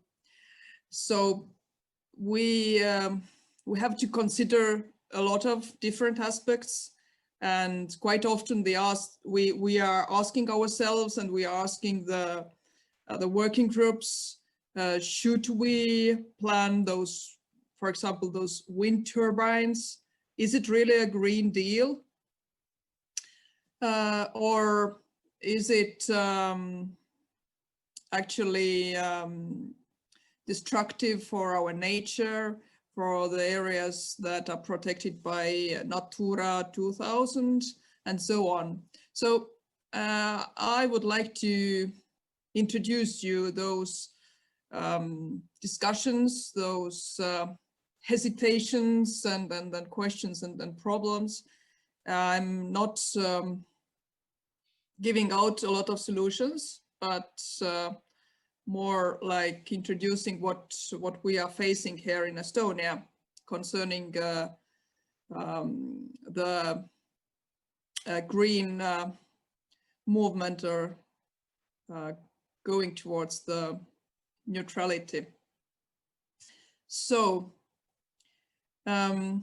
we have those general principles of climate policy, and the government has said that we have to reduce the greenhouse gases by 80% by the year 2050.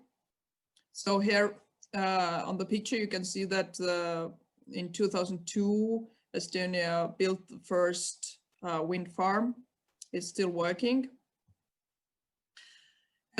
We are mostly receiving our energy at the moment from the oil shale, and the government has said that we have to stop that at some point.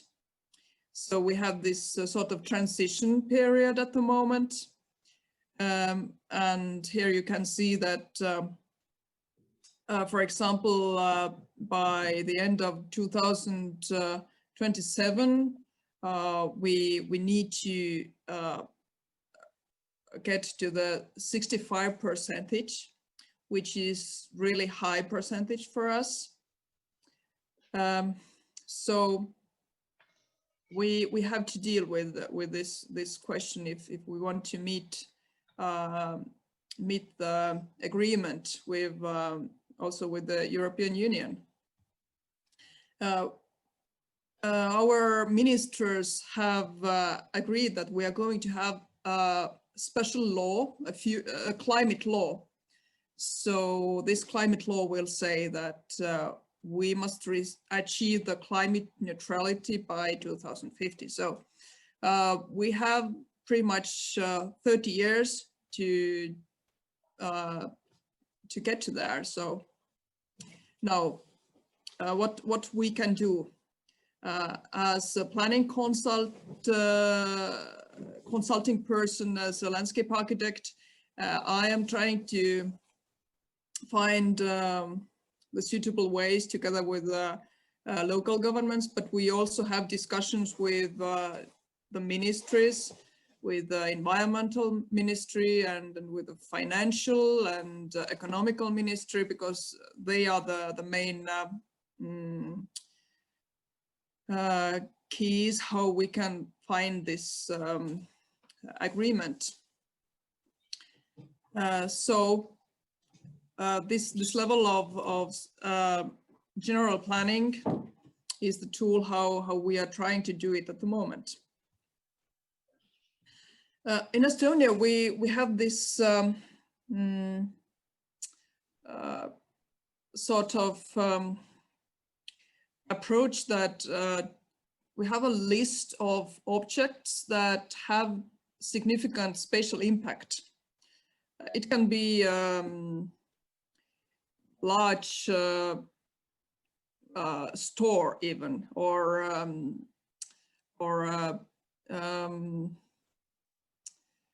well, some of course also power plants and so on. But wind turbines and wind farms are also one of those significant spatial impact objects, as we call them. And there is no other way than to plan those objects in the strategical planning level. It's not allowed to just make a project or just to make a detailed plan. So this is why it is so important that we try to choose the areas during this this level of planning, so that it can be democratic and considering all aspects, and it's also neutral. The impact from the developers is rather small.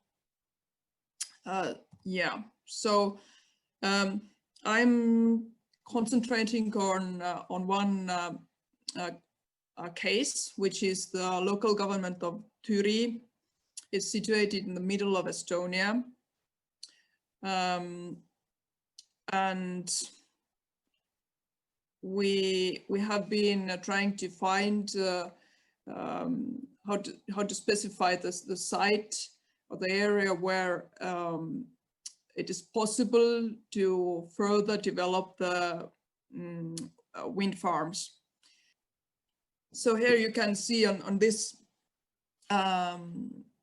map that we have divided a little bit. This orange area is what we propose that it can all be the possible area where you can make the second stage of planning and make additional research and then find out the exact locations, exact siting for the turbines.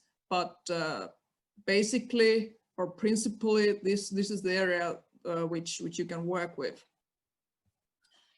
During this process, we have had discussions with local people, and we will have further discussions. This process is still in the middle, you could say. So we made a model in Autodesk InfraWorks environment where we concentrated on the buildings, on the dwellings, the forest, and then placed those the proposal of the wind turbines or the wind farms. So as we don't know at the moment exactly what type, what brand, what height the turbines are going to be, we just have to simplify and give the local persons, people understanding what it's going to look like, because for them this is really, really important. So main things that we have been thinking about in the strategical level, of course, are the risk of danger to life and health, and we have to consider local people and nature, and it's mostly the bird life, and also bats are mostly affected. It's the question of noise and vibration, and of course the visual impact. There is the possibility of shading and different problems also with the rotor blades that have been detected in other wind farms. We also have a very really great problem with national security. Probably this is something that in worldwide is hardly spoken of, but for us this is a great consideration, because our Ministry of National Security says that the radar systems that they are using is affected by the wind park. So they have made their analysis, and they have given us the maps, the areas where it is possible to place the wind turbines, to place the wind farms. So on this this picture you can see the area with the orange border. This is the one that we can use, and this is not much. All the other areas are at the moment restricted, and so out of the 10 local government general plannings that I am dealing at the moment, we have only 3 local governments that actually can have wind turbines. The others don't have even the option. So this is one thing. The other thing is, now, are we talking about a Green Deal? This is the topic of our seminar today, because this area that the Minister of National Security has sort of given for the developers to consider matches pretty much with the central corridor of green infrastructure. So if we put together those 2 maps, you can see that the area for the possible area for wind turbines is quite well covered with the main green infrastructure corridor. we have discussed this with Ministry of Environment. They have slowly started to understand that this is a problem. There is not yet any good solution. We are trying to find some options. But basically, this puts Estonia into quite difficult situation. So also showing you now the area that I was talking earlier, this local government of TURI, why we are only considering this small area here is also due to this same map that I was showing you earlier. Now, for us, well,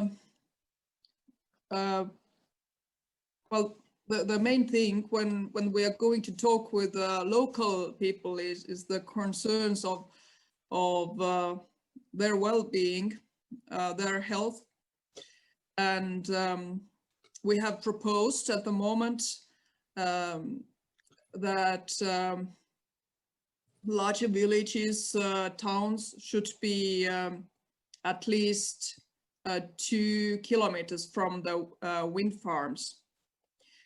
But we have proposed that all those sparsely located dwellings can actually be potential wind turbine farm areas. Because, as you know, in Europe and also here in Estonia, we live in the situation of demographic decline. So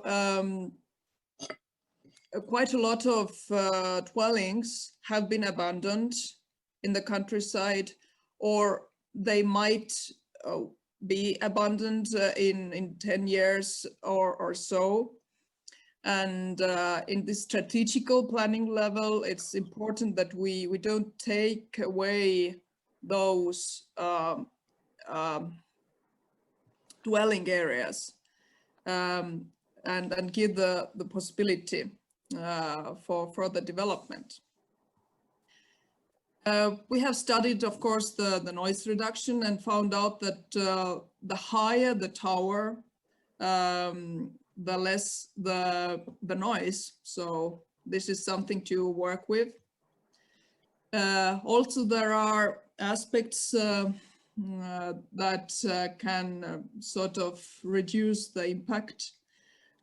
Well, you can see here colored turbines. Maybe this is not the best option. It can be really tricky, but it has been tried out. Then there is quite a nice guidance given by Scottish Natural Heritage Siting and Design wind farms in the landscape. It gives quite a good approach how to find the good locations, how to take the forms and structure in the landscape into account when you choose the siting. And yeah, see, here is a picture of a nice art project, how to make the wind turbines more acceptable. I truly suggest to look at this this project by Studio Rosegaard from Netherlands. They made those beautiful green lasers to spot the blade movement. Yeah, but now about the biodiversity. It is quite a huge problem for many people that there will be a lot of deaths of birds, deaths of different wildlife. And it is true, if the locations are not analyzed enough, you might you might impact it really badly. But then again, this nice picture here shows that there are so many different ways how birds can die, and the wind turbines are not number one. We have also researched a little bit what kind of other measurements or other measures there are that can protect birds, the green life. It is possible to switch on and switch off the turbines when the birds are migrating or in transition. Of course, the habits must, or the local birds, and also about the migration must be researched. But the experience that have been made suggests that those are working measures. Also, as I was telling earlier, that the turbines are growing higher and higher. If they are working up above the forest, then we can also say that the forest is protected from the negative impact, and this is not a problem really. We have 2 minutes for you. Okay, thank you. Then there is a nice way how to protect eagles, for example, by painting the blades black. Also an experiment that has given really good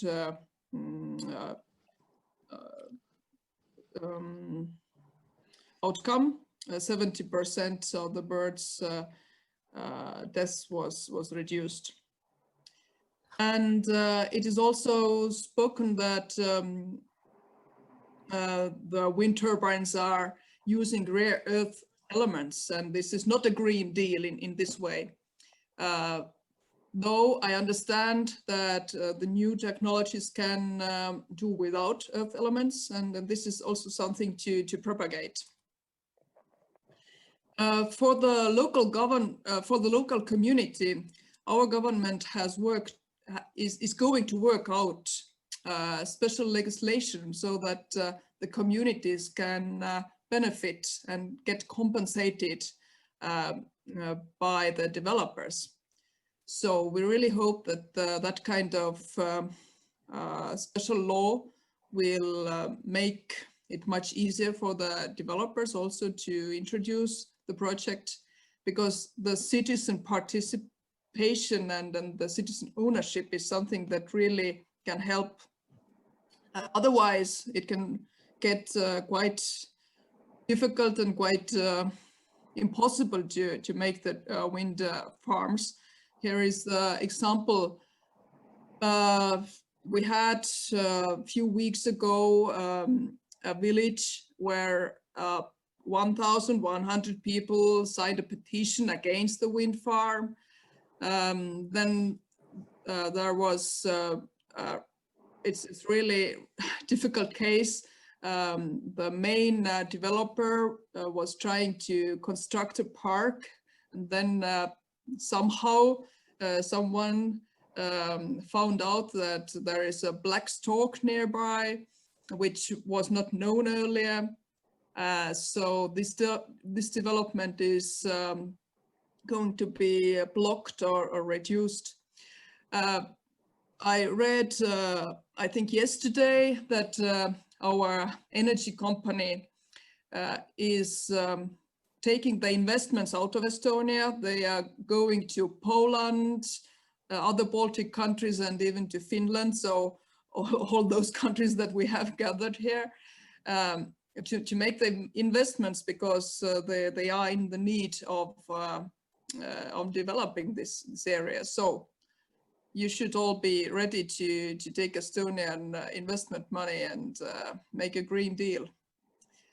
This is all from me. Thank you. Thank you, Tele.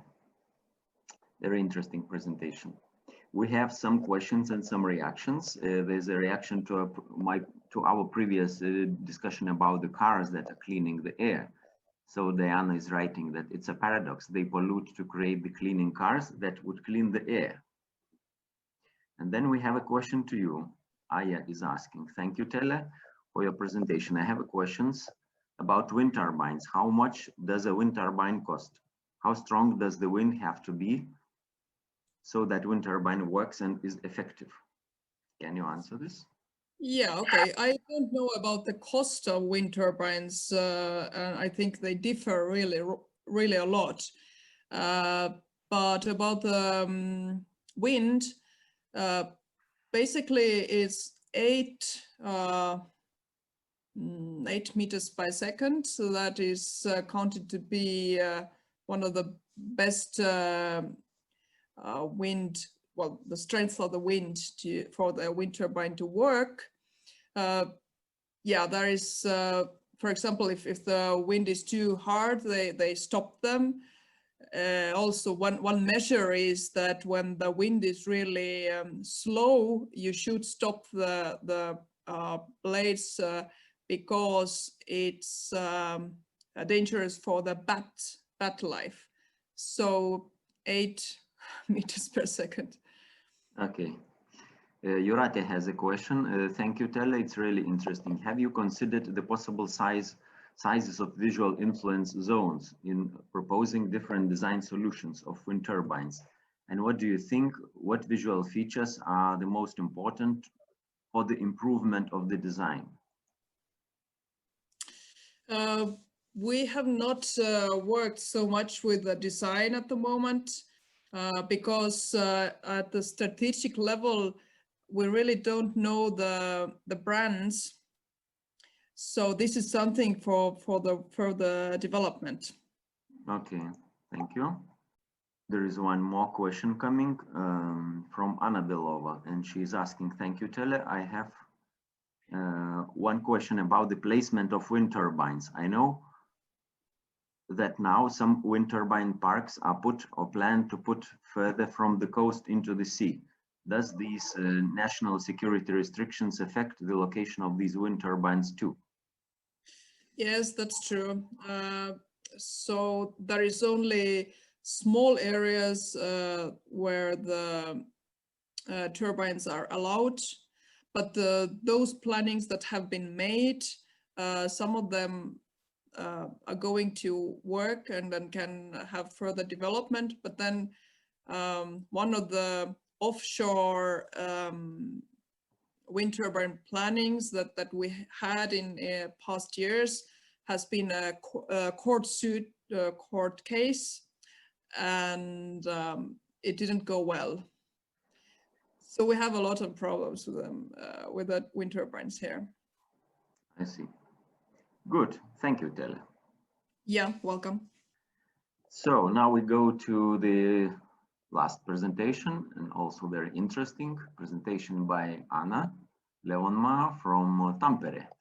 And her presentation is called Circular Economy Solutions in Green Infrastructure, Tampere City Case. Anna, please. Thank you, Kintaras.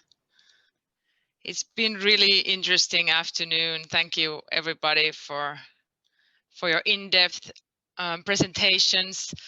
And the audience, bear with me a little bit more the last presentation, but I hope it's light enough for this afternoon. This is gonna be very hands-on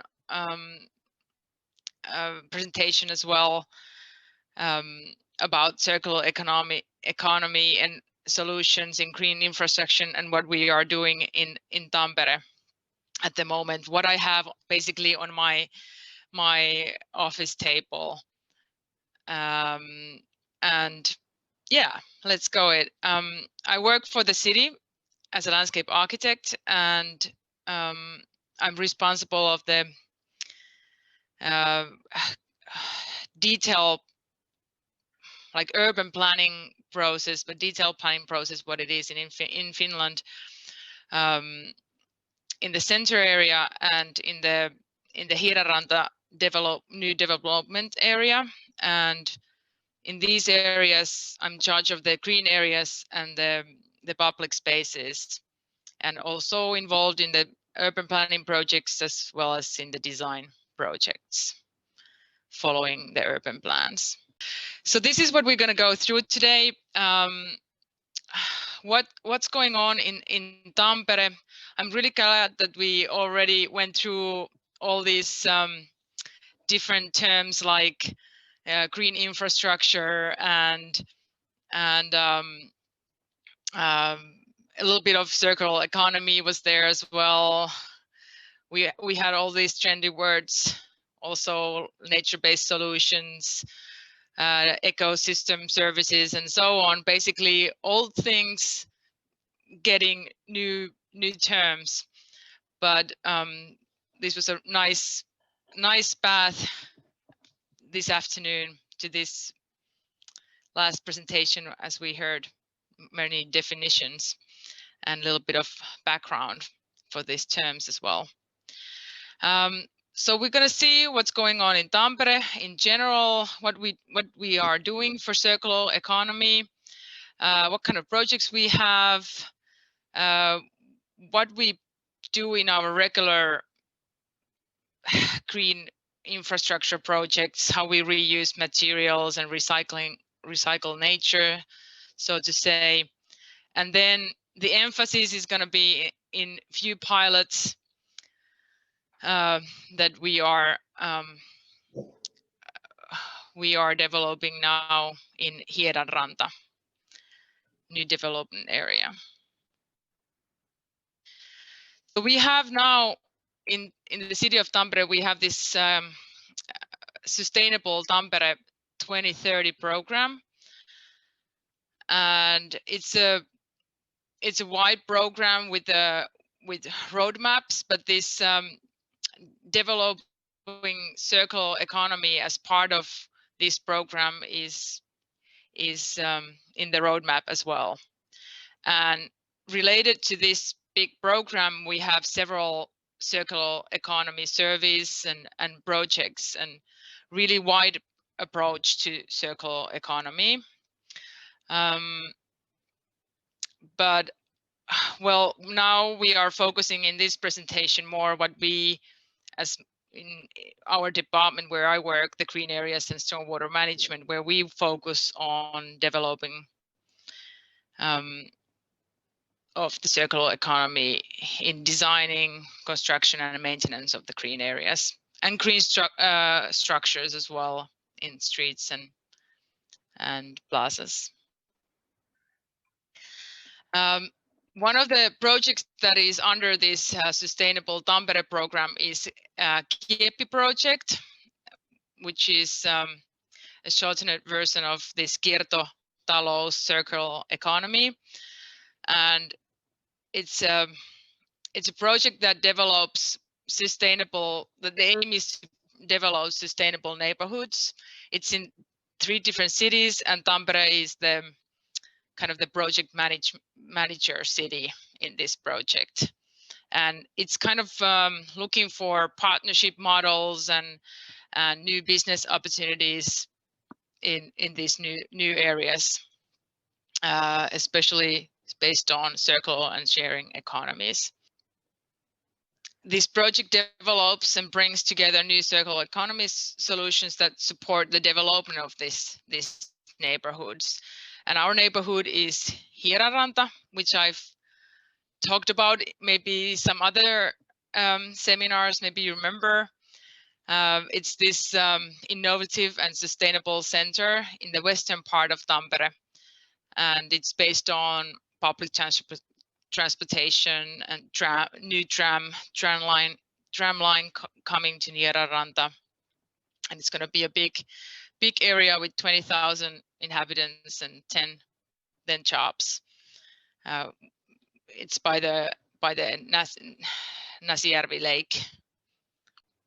And one theme of this project is it has 3 themes actually, and one theme is this biodiverse and healthy blue green infrastructures, and that's what I'm steering in this project. Another thing is that is guiding our work at the moment is this KESU model, which is an operating model for sustainable environmental construction. And VIL, which is the Finnish Association of Landscape Industries, have created this model with different industries. Mark is part of this work as an association of landscape architects, but there's a lot more industries involved. And this KESU model really reacts to the global challenges like climate change and a loss of biodiversity. And also part of this model is circular economy and different ways to construct and implement and maintain landscape projects, basically. But now we have this kind of umbrella model in Finland, but now Tampere is developing its own more kind of hands-on guidance for designing, implementing, and maintaining landscape projects, and different pilot projects that we have and we've done, and some models that we've used for decades already are a good base for this guidance, and the idea is to scale the best practices around the city. So this is kind of light go through just through photos, mostly just from my own projects or projects that I've been steering. I do both when I work for the city. I have some own design projects, but I'm mostly ordering work from other consultants and steering that and kind of keeping the big vision in my hands.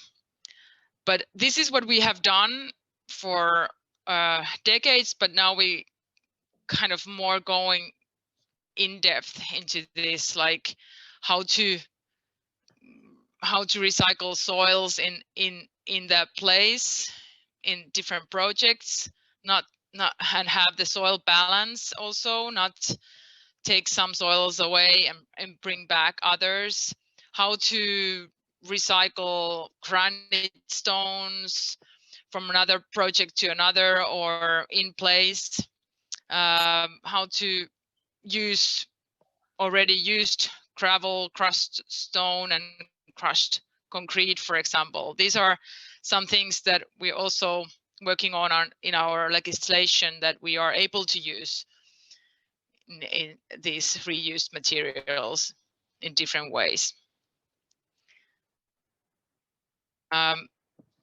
Pictures are not so good because I had to, I couldn't take good photos in this weather now, and I didn't plan this presentation too many weeks before, but I collected what I had, and this is just an example that we use also old materials in new very modern projects. Like this is, for example, Ranta Tampela, new residential area right next to the city center, which is extended on top of a road tunnel and a filling into a lake.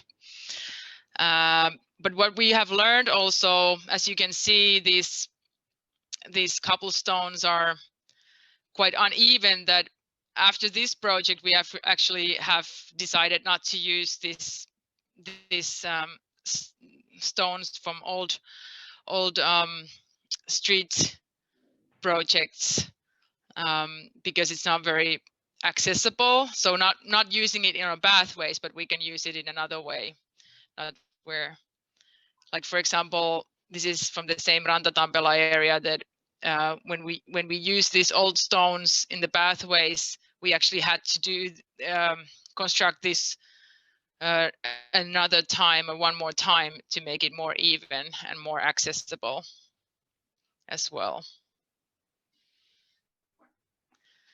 And like said, there was a tunnel underneath this new residential area, so a lot of crushed stone also from the tunnel digging. So we have tried to use as much as possible in the green infrastructure structures, these crushed stones in different ways. And this is just an example how we also can recycle and renew some really old 30-40-year-old furniture just for example, temporary projects, just by painting or making a color scheme or something out of them. This is a pop-up park for Eteläpuisto. This area is waiting to be developed more heavily later. And then, yeah, this picture on the left is also from the same pop-up place. We also recycle, for example, turf from bigger sport areas that need to have always really new materials. So we recycle them in different places where it doesn't have so much erosion or usage. And then I use, in my playground projects, I use a lot of these old granites as well as retaining walls or seatings. Just an example. And this is also kind of a outdoor gym where we've used all this old turf. It looks kind of patched a bit, but then on the other hand, in a few years, it looks the same again. Just examples. And even in new playground areas, I'm able to use old fences from other projects, and also sometimes old equipment, just renovated a bit or restored. And another one, not so maybe green infrastructure project, that we have this street pilot in Hietaranta where we are using recycled materials, crushed concrete, for example, and kind of this waste, some industrial waste, to bind different and stabilize different soils. But it's been monitored, and we get also information about it, how it works in the long run. Then I don't know if this is a good headline, recycling nature, but this is something that is now heavily boosted in Tampere, that we are recycling more living nature. We're using more seed banks in the what's in the soil in place. We're using, of course, there's always been landscape architects have used the plants in place, but maybe in a different way, that when we destroy some areas totally, we take the plants before and enrich them and then use them in another way in the same areas. Then we leave wood trunks to rotten, even in the center areas, and tree ruins as well. I'll show you some pictures in a second. And what we are still kind of studying now, but not so much implementing yet, is nutrient recycling and reusing energy flows. And we're studying this in Hietaranta development area. So this is what's going on in the center now, actually, that to add biodiversity, we have more meadows, of course. That's been a trend for a longer time, but now we leave also more trunks if we had to have to cut down some trees nearby or from the site, for some reason we try to use them close by as trunks and even as seedings, or just to add diversity. And even in some historical parks, maybe not quite leave trunks in the next to the historical or heritage compositions, but there's always some more natural areas where we can, on the edges, for example, where we can bring the trunks, and we leave these tree ruins to add biodiversity on place if possible. A few pictures of these as well. These are just from this week. I had some new photos. And then the pilots. I'm not sure if I've talked to you about this edible garden of Hieraranta. It's part of Lielahti Manor Park.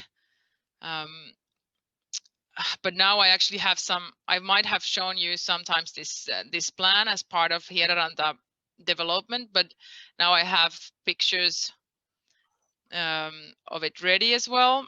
It's a community garden located in the same place where the vegetable garden in the 19th century was established in the Manor area.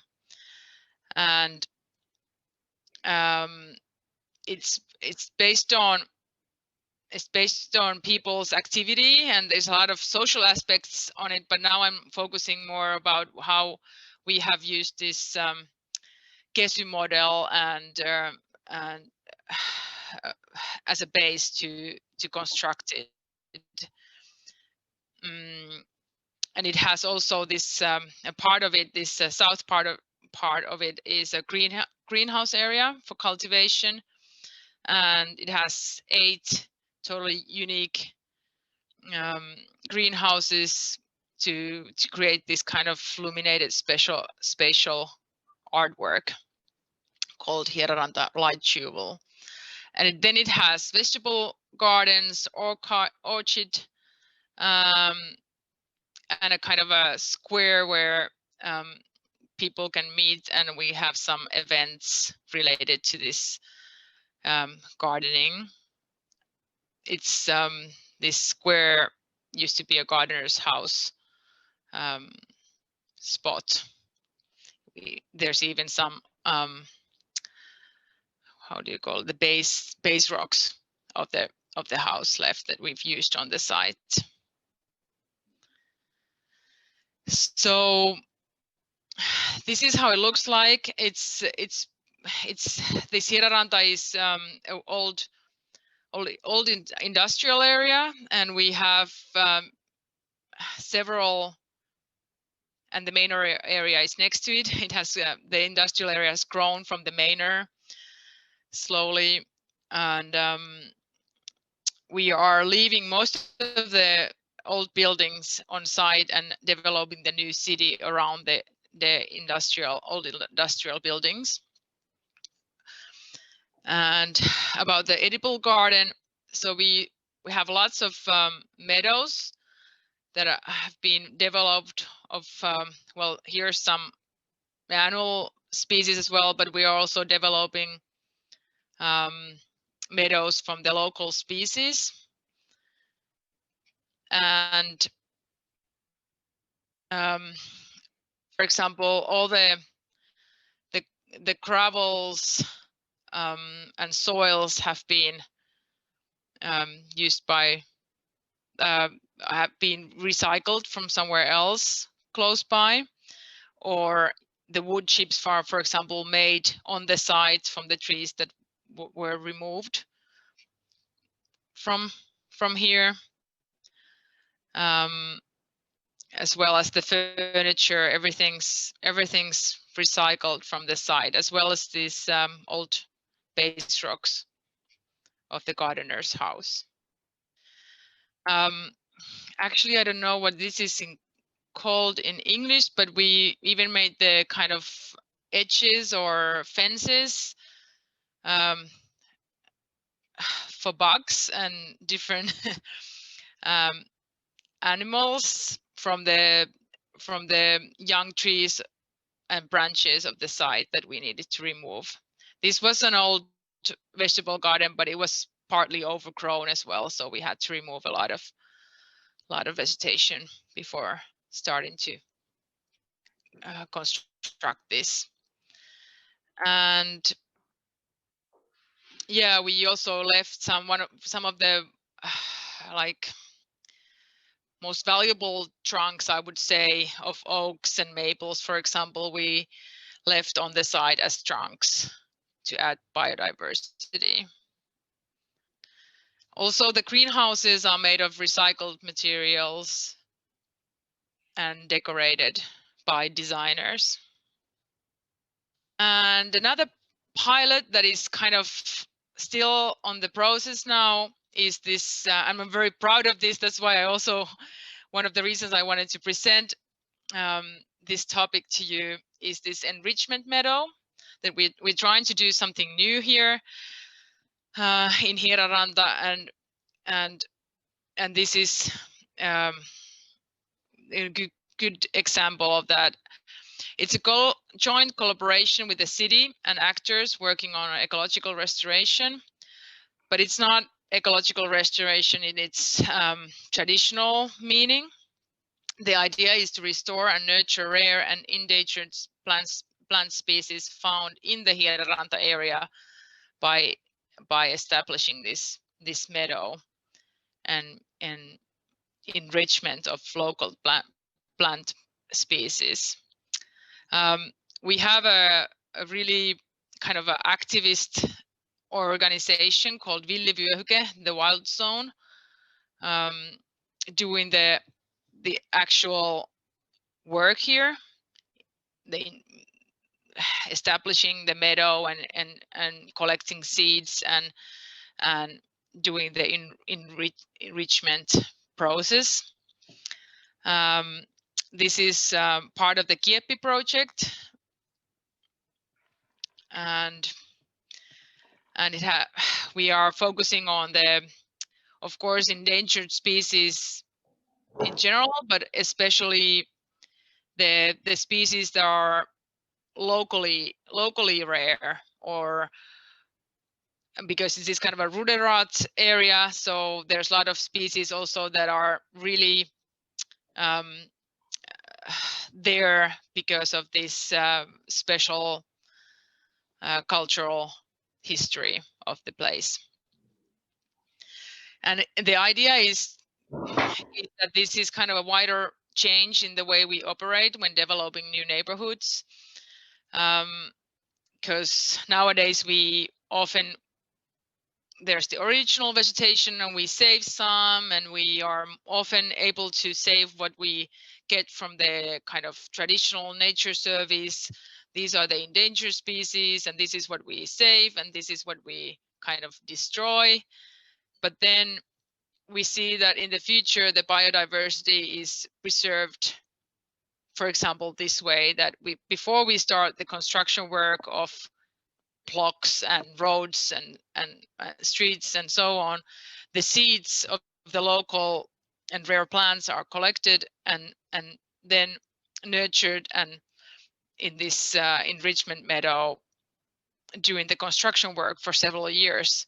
And at that time, the meadow will produce much more of these seeds, or even well, we actually do both. We enrich these seeds, but also we some species we just have like pots from the seeds that we plant. But then we are able to use these seeds to, when we are constructing new meadows or green areas, for example, or streets with some green structures. For example, in Hietaranta, we have lots of plans of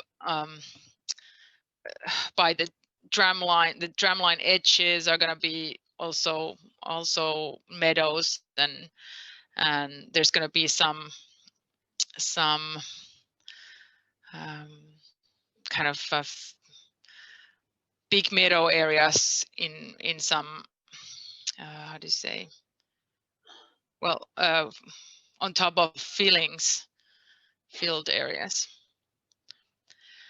So actually this enrichment meadow is going to be next to the edible garden, and we're testing some of the seeds and plants also in the meadows of the edible garden, kind of the edges of the edible garden. And here's some plants that I don't know the English names, unfortunately, for all these plants, but you probably recognize some of them yourselves. And this is now under construction. We brought some recycled sand actually here to mix with the soil to get this dry meadow area, and used also recycled street stones for the edges.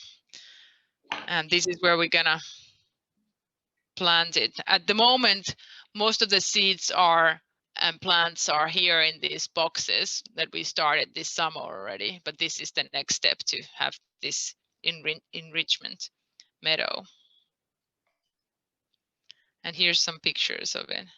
Collecting the seeds from the area, things that are not constructed yet, places, and collecting the seed bank from the soil. Yeah, and that was it. Thank you for your interest. And there's my information if you're interested to hear more. And then also our project manager from the Kieppi project, Karoliina Tuukkanen. Thank you. Very good, Anna. Thank you a lot. Very interesting presentation. And we already have some questions.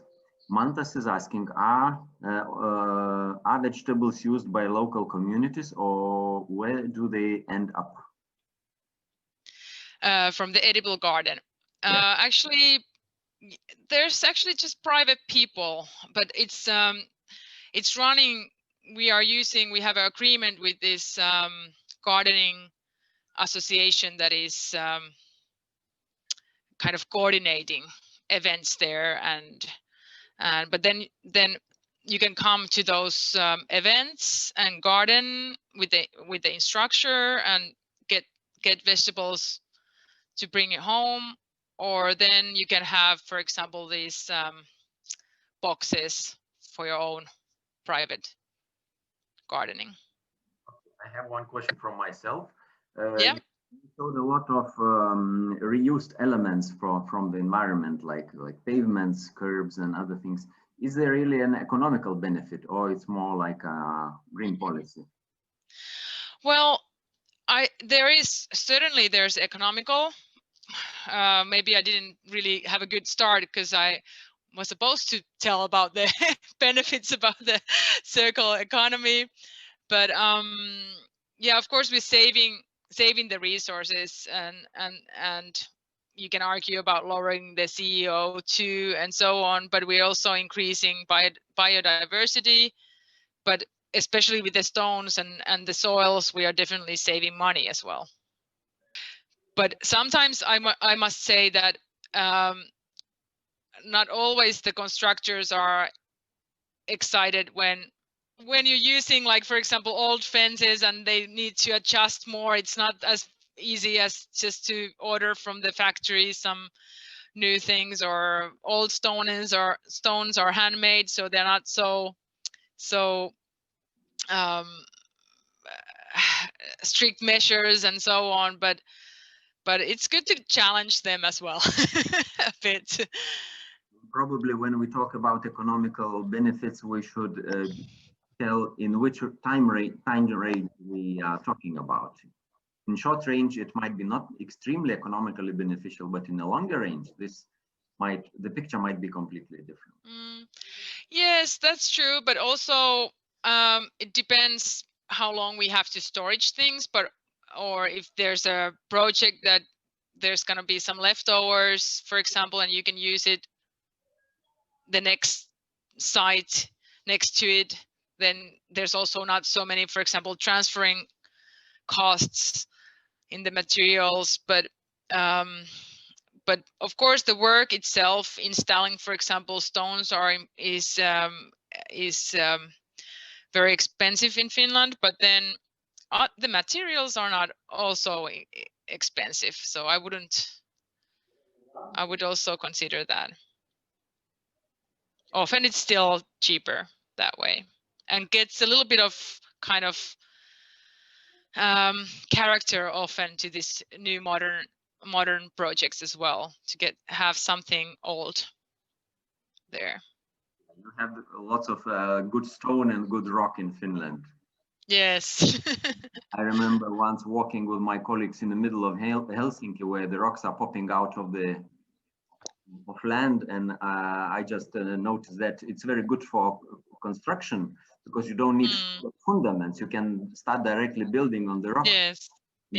My Finnish colleague replied, where is our soil? And when it went to Lithuania with ice age. Yeah, it's there. So that's why we are a group. That's why we are a group. Yes. Okay, thank you, Anna. You're welcome. Thanks. We have I have a question. Presentations. Do you have more questions to Anna? Yes, I do. Yes, please, Indra.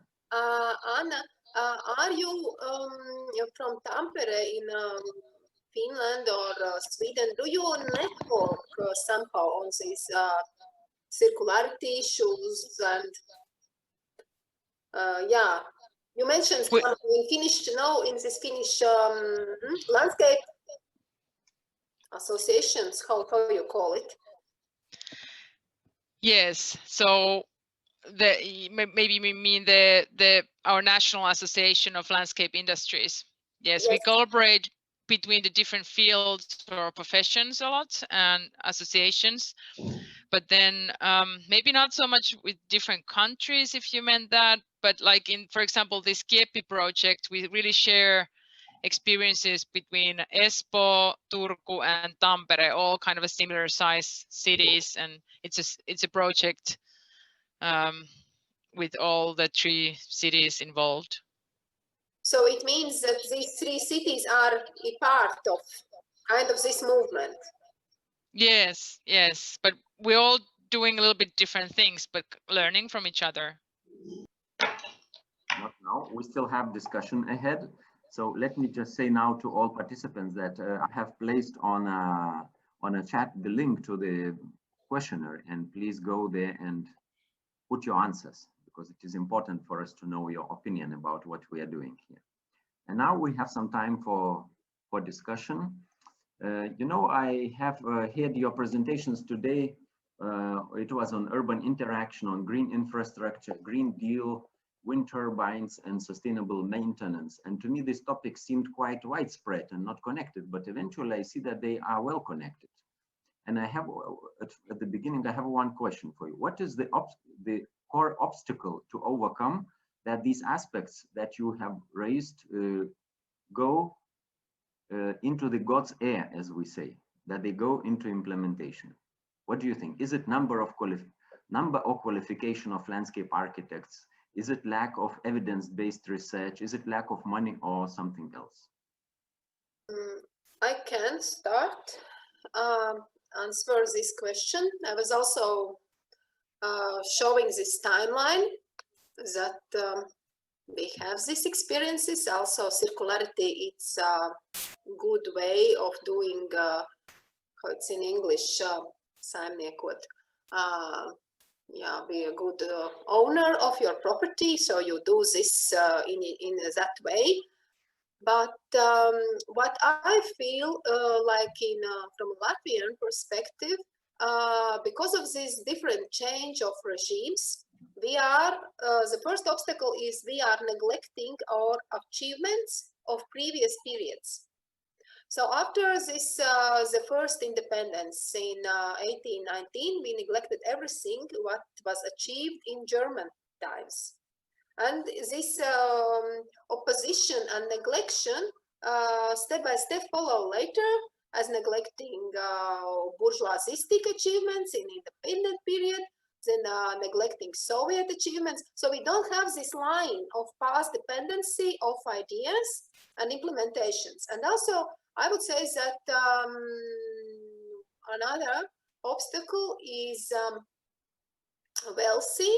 How wealthy are the country in some periods, because we have like if there is a more calm periods, but when I followed that this green garden city ideas, they usually came together with peace in a world. So we are more loving, we are more biophilic, and when there we should fight for some whatever reasons, so we are more so we lost like due to COVID, we lost our fight against plastic, which was very big boom before COVID started. So we did plenty of recycling actions, and now we have another move and we are losing this one. So I believe these two ones, and another one is, which I mentioned, is hygiene. We have these perceptions, and we should revise our approach because hygiene is important. And both city, both like polluted air, as Przemek mentioned. But I think in Latvia, at least, also in folklore, because we was like cleaning fields from the forest, so every shrub was considered as an obstacle. So we have a culture against any shrub. So this might be more complicated to change, to weeds, to shrubs, yeah, to this sustaining part of the nature. Thank you. And continue on this line. I find your Indra, your response about the wealth quite contradictory, because we see that in Finland municipalities are recycling many things, and at least in Lithuania we're buying lots of new things, and we are not more wealthy than Finland for sure. Who wants to take on? May I continue? Sure. Well, my topic concerned the green energy. So what is restriction? I think would be really helpful to have a really huge blackout. Well, people without energy. Then they might actually understand that that we need to produce energy, and so there must be some kind of the way how to make people aware about the deficit. So is it a shock therapy that you are offering? Sorry? Is it a shock therapy that you are offering? Yeah, shock therapy, I think, yeah. Okay. That's all. Do you have some big power plant in Estonia? Yeah. Or you are importing most of energy from other countries? No, we are producing most of our energy out of oil shale. Okay. Yeah, so you can come and put some bombs into our quarries if you wanted to sabotage. No, I was just asking because you said like you are opting for a full blackout, which is not so easy if we have in use unrenewable energy sources like coal or oil. I know. So the same we have in Poland. So it's very difficult to have full blackout. It's just destroying one or two power plants because we have, I don't know, 10 or 12 it's not big very power healthy. plants. Yeah. I know. It's just that, you know, if you are contacting or confronting the people who are saying no, then you just think about those stupid ideas. Yeah. But there are some in whose mind these ideas seem to be quite promising. But okay, not to complain on people, but to comment on Gintra's question, or to answer on Gintra's question.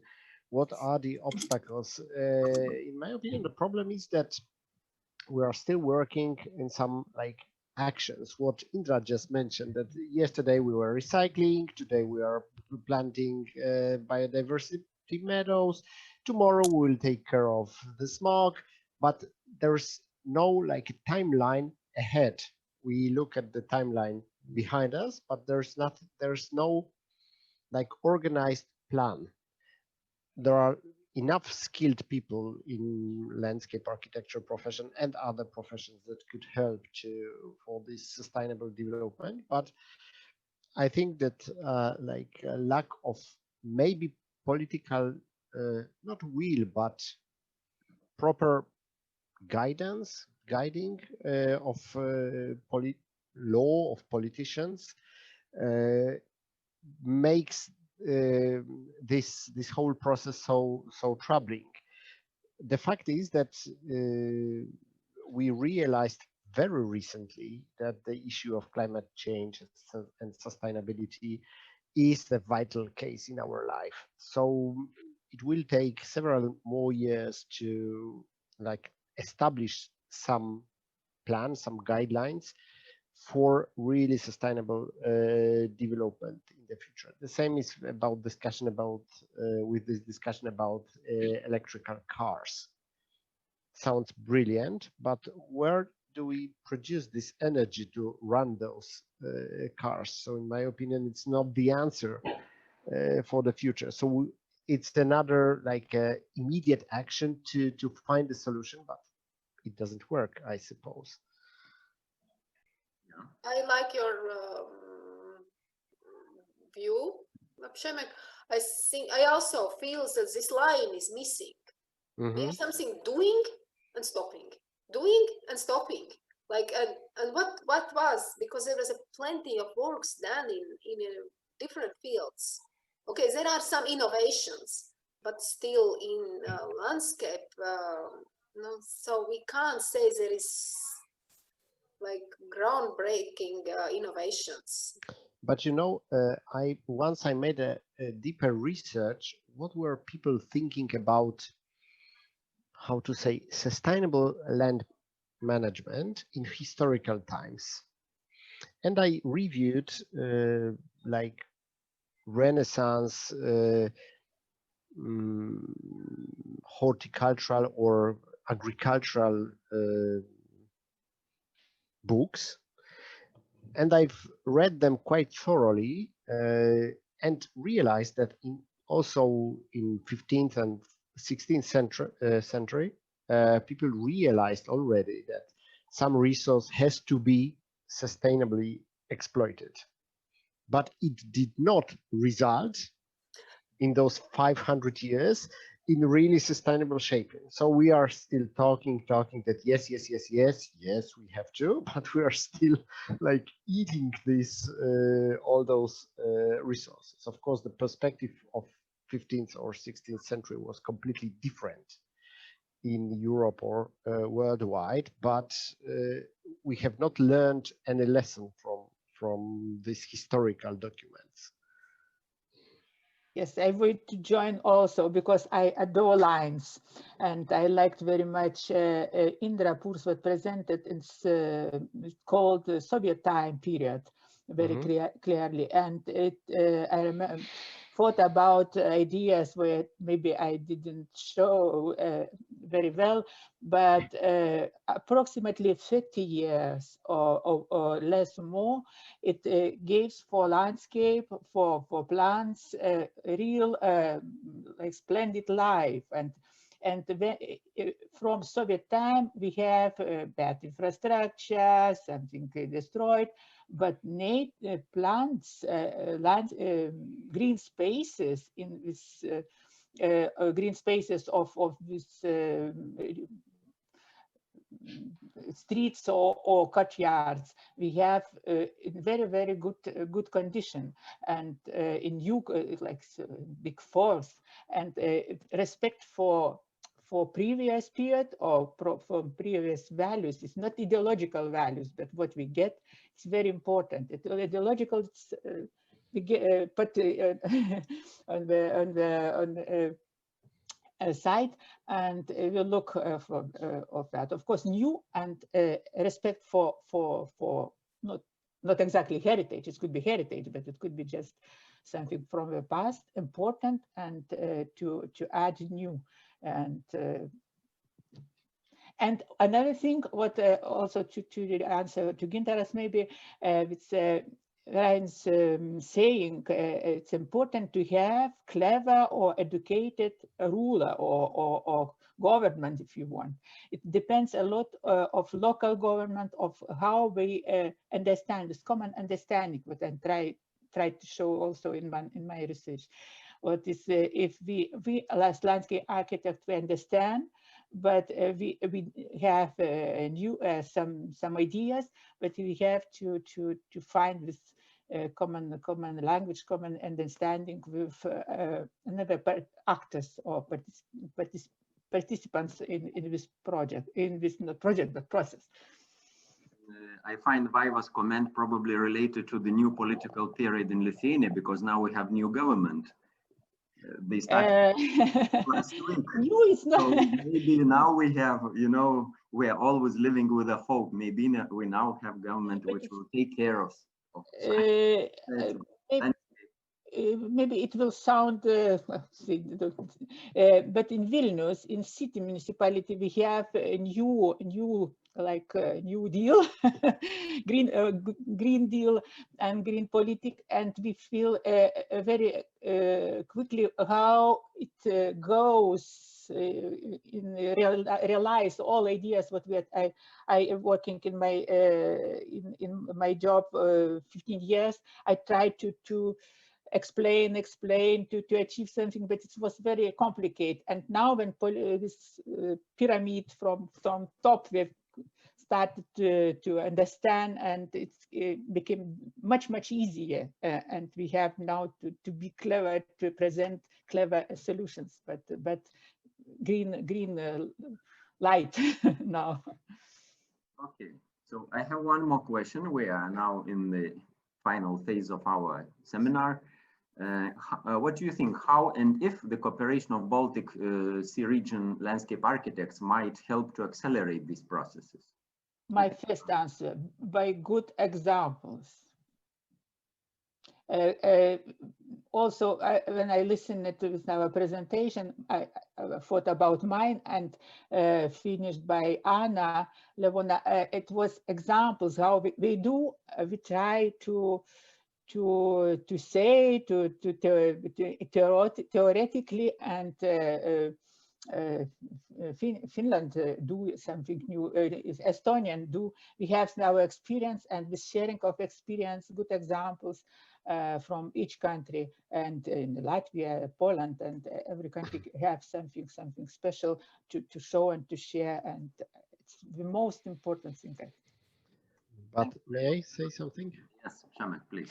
But for sure, we should share good examples, but not only among professionals, but the crucial to speed up this process of improvement, of improving the like city conditions, urban conditions. It should be by inviting local authorities to our seminars. It should not be only dedicated to landscape architects, landscape professionals, but also to decision makers.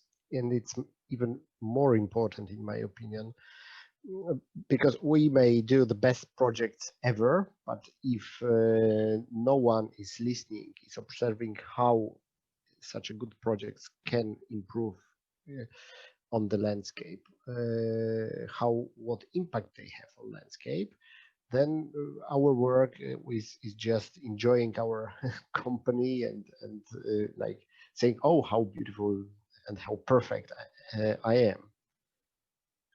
Very good proposal. I would also add that since I'm in this small group for this new EU Bauhaus project, from IFLA Europe part, and I'm following this initiative. Yes, I might say that reviewing all initiatives historically, including Khrushchev's ones, I would say there is a good and a bad things which going out from them. But still, again, comparing with this Soviet Khrushchev movement, but it was not only him, it was also the face who did it. I would observe that there is a lot of initiative and results if there is a political support or political top-down support. And I would invite to think us that it doesn't matter in a format how EU Commission plan to implement this new Bauhaus. I think the approach that we could copy in our way and develop in our way, and see how on Baltic level this cooperation among creative professionals to talk with municipalities, to talk with students, and specifically society who can vote later for these ideas, and could say at least in Latvia it's very becoming a trend to be more proactive for a public space, for a green space. So I believe that making this more among ourselves in our region might made at least some more visibility, more results. Okay. Jelle, yes? Well, I find that quite often we are in this position that we are asked for this opinion or that opinion in our own country. Is it concerning with some guidelines or legislation aspects or something like that? So I think if we can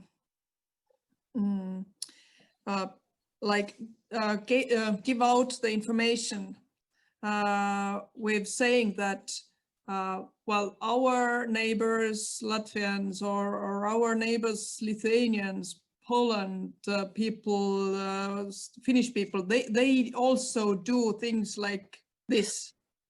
So we sort of can have this circle of strength if we tell to the politicians or architects or whatever that we are dealing with and say that, well, this is not just me, this is not just landscape architects of Estonia, but also the neighbors. They think the same thing, they emphasize the same things.